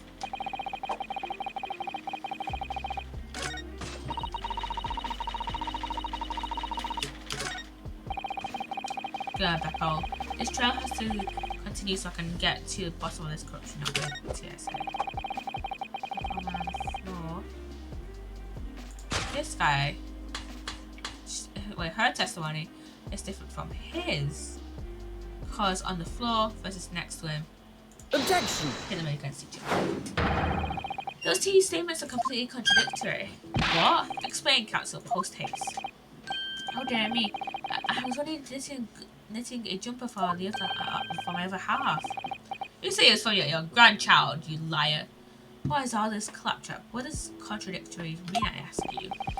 We've heard from more than one witness that they allegedly saw the actual moment when the defendant stabbed the victim. Now, out of curiosity, during number 3, what? Can you see I'm busy here? How would you say the defendant stabbed the victim? What sort of motion was it? How want to test me, do you? It was like this. Stuck the fellow next to him without even getting up, just like the prim banker said. Yes, that was Mr. Fairplay's testimony. Quite true. Now then, juror number 6. Oh, is that me, is it? What can I do for you, young man? How would you say the defendant stabbed the victim, madam? Oh, well dear, as far as I understand it, it was like this. He stabbed the poor man after he collapsed on the floor. The coachman said so. Now don't move. Take a look at these 2 jurors. He stuck the fella next to him without even getting up. And he stabbed the poor man after he collapsed on the floor. Well, I never. They're stabbing in totally different directions. What? Bless my stitches, what a muddle. Wait. I swear I thought this. This thing. What is it? That my Spotify, that my music was just not doing its thing. Not musicking at all. Bless my stitches one minute, but it's just really quiet. What is tells us is that there's a strong possibility one of the witnesses isn't telling the truth. Oh. Why? Why the dickens would they lie? I don't know that yet, but what I do know is that if the trial ends at this point, we may never find out. We may never know the real truth.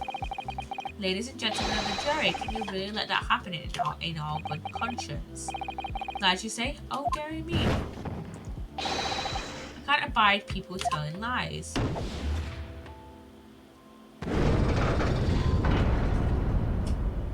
3 versus 3.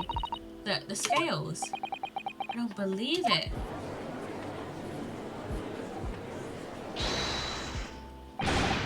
Wait. Now hear this, my fellow jurors. I warn you, you cannot listen to this man. Look at him in his black suit. He's clearly some devious Eastern sorcerer using magic on us all. If I could use magic, do you really think I'd be putting myself through all of this? Answer me this, Dark Jinx. Huh? Me? What exactly is the problem? What of it if the 2 witnesses have slightly different recollections of the event? What of it? Let's say the Sherlock did stab the victim as he was sat next to him on the omnibus, and this young dandy saw him do it. And then let's say the victim collapsed on the floor, and then the Sherlock stabbed him again, and this old lady saw him do it. But what's to say it didn't happen like that? Who are you calling a dandy, sir? Why I should take this knife to you? Who are you calling old? Why I should take this needle to you? They're ready to kill each other now. But could the foreman of the jury be right? Did the 2 witnesses see 2 different moments of the same crime? Ooh. I didn't mean that. I didn't mean the other option. I just pressed space without even thinking. It's true. I didn't mean that. Panicking. There's an outside chance of us anything you care to mention. Exactly the point I'm trying to make. What are you going to tell Mr. Naruhodo? Oh, what is it, Mr. Sato? I think you should have a look through the court record. You see? This evidence makes it quite clear. There isn't even an outside chance of what the jury is saying. How did I miss that? Thank you, Susato! Thank you. What you, Mr. Barman? Why is it you don't coming out with it? Thank you, Susato, you are! Susato is the real MVP. Susato. We love Susato. Susato is great. Is that a question? What are you talking about, man? How can you possibly say that? You do realise I'm only doing my job. As foreman of the jury, I have a responsibility to steer everyone in the right direction. So where's your evidence, man? That's all we want to see. I said the 2 witnesses that saw 2 witnesses at the same time. You said that's how the question show me proof. Looks like the only way I'm going to convince him is to present him with some evidence that he can't dismiss. Some irrefutable hard evidence. As you wish. Well, okay, I'm looking at that site again to see if I did actually click the right thing. Where is it?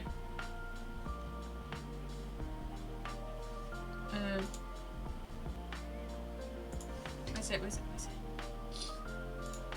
Why is it taking so long? Where's Chrome? Being a fucking dickhead.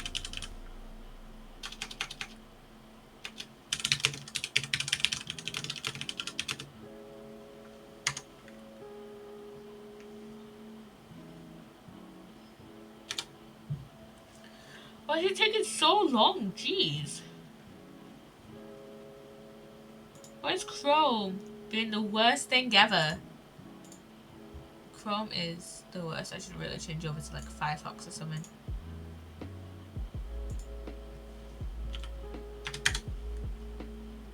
Let me see. Improve.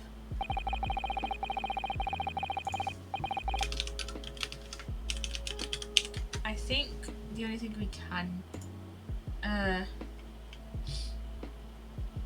uh-oh. I selected the wrong option. Wait, can I go back to autosave. Is that was 27? I'm going back because I don't think I pressed the right option.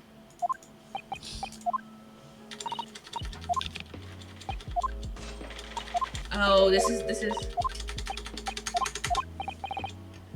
Wait, that was my last proper save. 32. Okay. That. Okay. I just have to keep putting them against each other. I know which options to choose. Objection!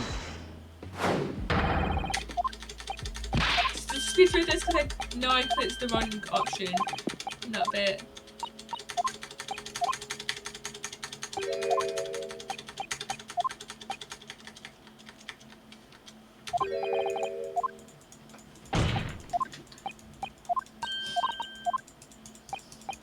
Come on, come on. Yeah.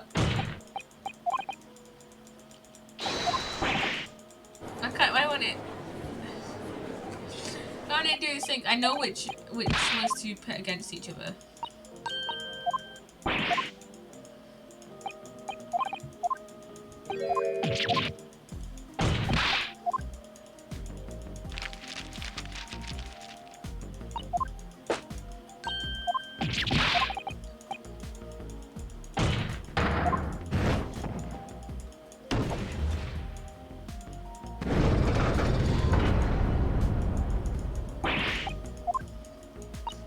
Why did I save after the first? Why did I save after the first? First time I put the jurors against each other. That would have saved a lot of time. Instead of me just panicking.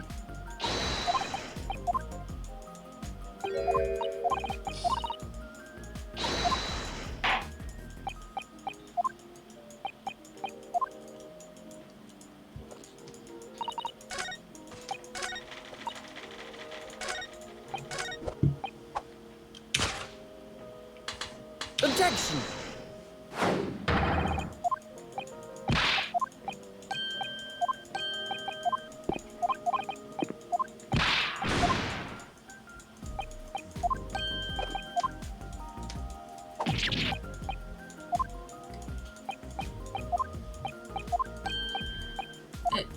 Why is this taking so long? I'm gonna be able to speed through it if you're in. Speed it through it.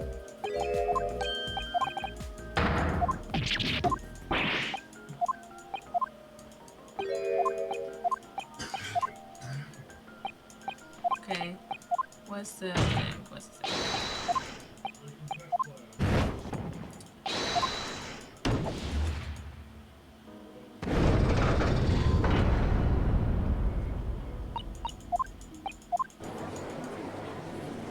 These cutscenes are cool. The animations are very cool.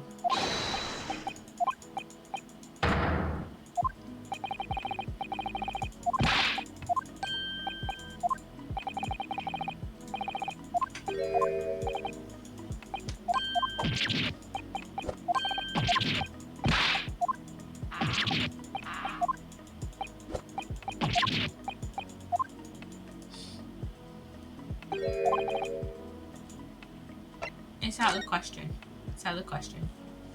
That they saw two versions of the same crime. But let me see. Let me see the court record. Single stab wound to the abdomen. Unfortunately, Mr. Foreman. What is it, you dark jinx? Come on, out of it. What you're suggesting is impossible. It's out of the question. What are you talking about, man? How can you possibly say that? You do realise that I'm only doing my job. As foreman of the jury, I have a responsibility to steer everyone in the right direction. So what's your evidence, man? That's what I want to say. I say the witnesses saw two different moments at the same time. If you say that's out of the question, show me some proof. Let me show you some proof already.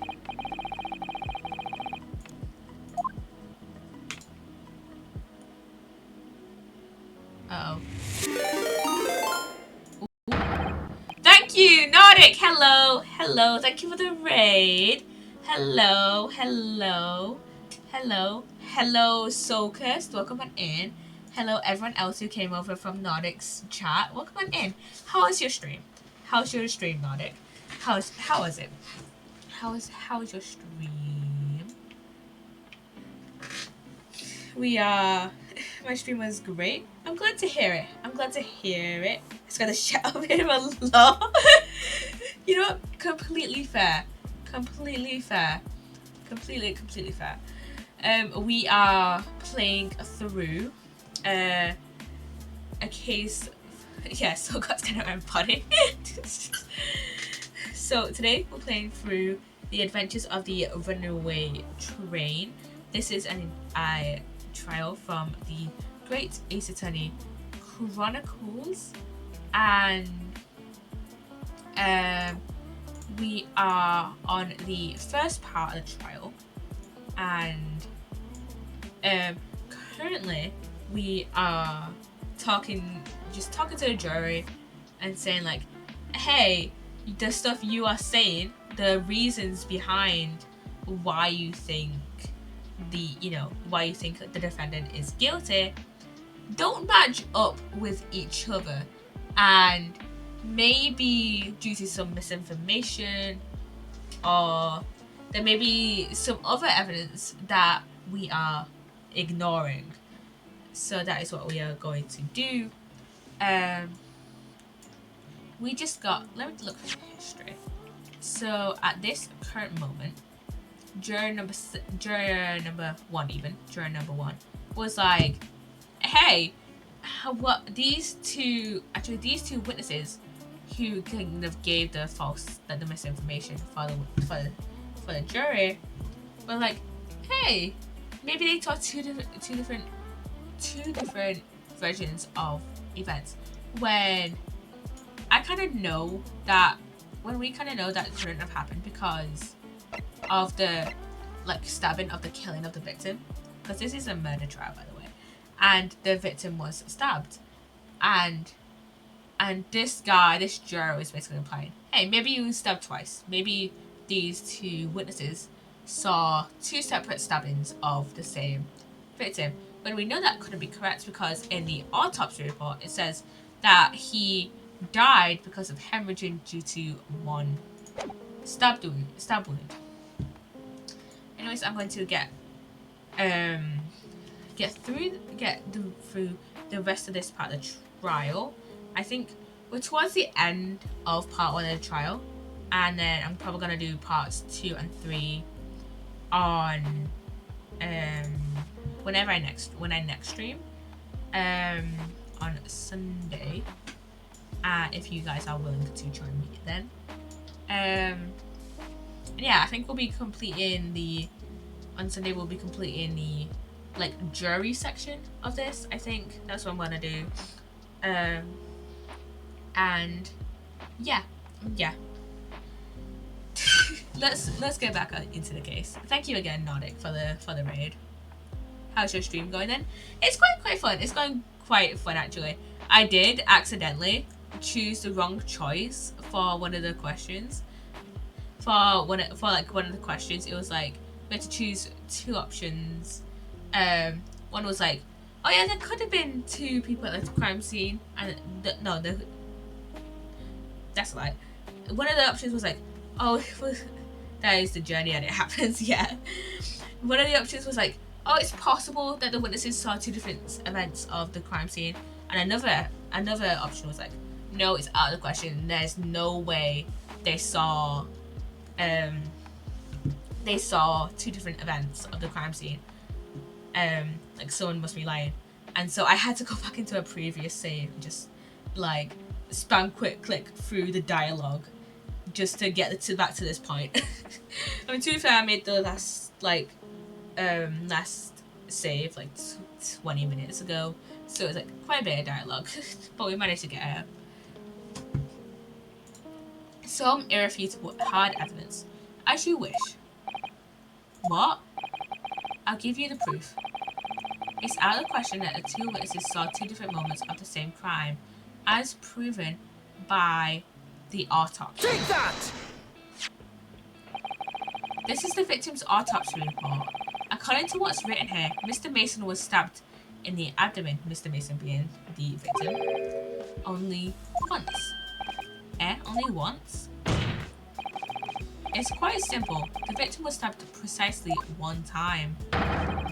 Which means these witnesses can't possibly have seen it happen two different times. Why did this guy bring a knife to court? Alright, I concede defeat.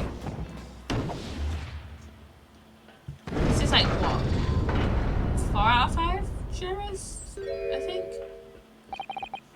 That have said innocent, that have changed their vote. Wait, that means 4 jurors are now leaning to not guilty. Yeah, 4 jurors. We've done it now. We've done it, Mr. Naruhodo.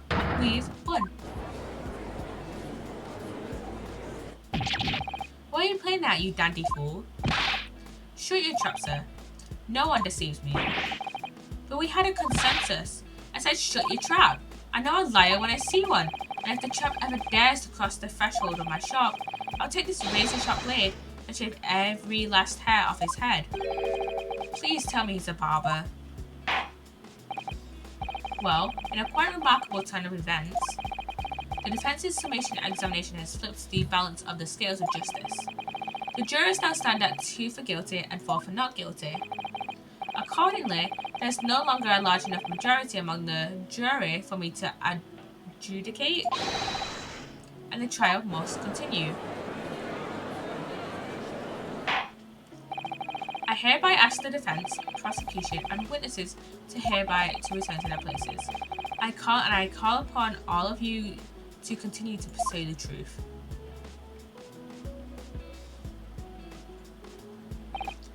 So, Lord Van Zeeks, continue to substantiate the case for the prosecution, if you please. I don't even know if it's Zeeks or Zykes. Some of the names in this game, I'm just like, how the fuck do you pronounce that? And a lot of the words even, I'm like, oh, how the fuck do I pronounce that? Having savoured the rich aroma of the carmine contents of this hallowed chalice. Why the fuck did you crush your chalice? That was made of glass. It may seem crass to crush it to dust. Yeah, it was made of glass. Did that not hurt? Dude. Pray forgive the discourtesy. Lord Van Zeeks. Is it cold in here? Or is it just me? As your antiquated tome no doubt says, the prosecution may not speak during a summation examination. So I honoured a deathly silence and listened to the charade. It seems I overestimated the intelligence of the jury. Well, no matter. There's nothing so hard to prove as a self-evident truth, it would seem. No, and why else would we grace the courtroom with our presence after all? So, let us proceed to the next round of battle. He's taking up his cape. Bring forth the witnesses once more.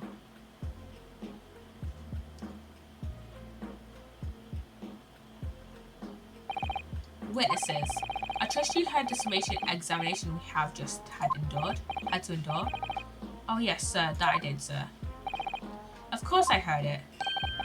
Oh yes, sir, I heard it. You, sir, on the end, the coachman. I believe it is Beppo? Yes, sir, my lord, sir. If it transpires that in your previous testimony, you are attempting to veil the presence of a 5th passenger on your omnibus, you will be found guilty of perjury. You are advised to bear that in mind, sir. Oh mio Dio. Now then, witnesses, I hereby call on you to testify before the court again.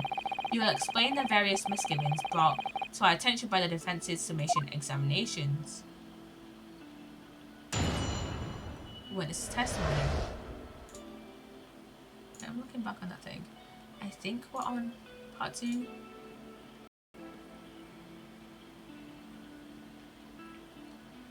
think we are on part 2, yeah. It just hasn't gone to a to be continued screen. I only carried 4 passengers that night, I swear it. But, well, I for one was told I had to pay 5 pence for the bus. He fitted us on the fare he did, and I saw that blood curdling in sight as well. It's all too much. I tell you, I saw McGilded stabbing that man. Everything I said before stands. Oh yes, he stabbed him. Yes, he did. I think so, yes.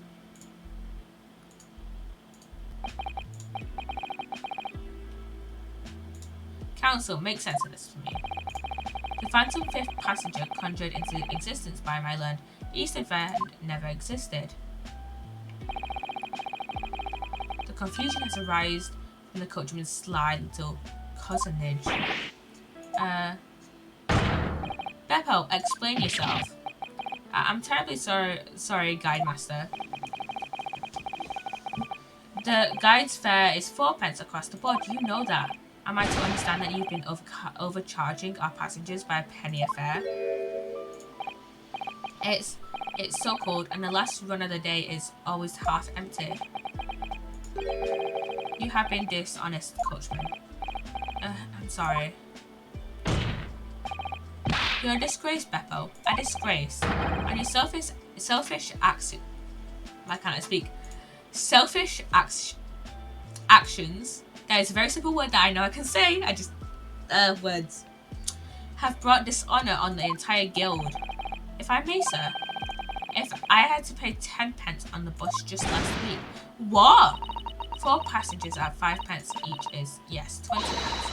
I've done the arithmetic 10 times already, but I just can't make the result come out differently. No, that figures. Well, it would appear that one of the aforementioned misgivings has already been explained. So, counsel for the defense, your cross-examination, if you please. We've already had the pleasure of a protracted summation examination today. I see you intend to continue the parlor games. Absolutely. Okay, let's save here and see what it says, what part we are on. So do options, save. Alright, it says we're on part 2 of the trial. So that is where I'm gonna end stream. Just before the let's just double save just to make sure it's all completely saved, and go and quit the game. That's where I'm going to end stream as of today. On Sunday we're going to start off with doing the cross-examination for the witness testimonies, and yeah, so let's see who is live. I'm gonna raid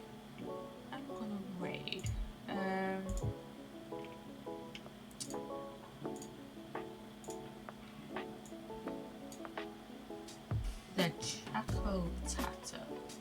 Chaco Tato. Not Tato. Taco. I know how to read. Yeah. I know how to read.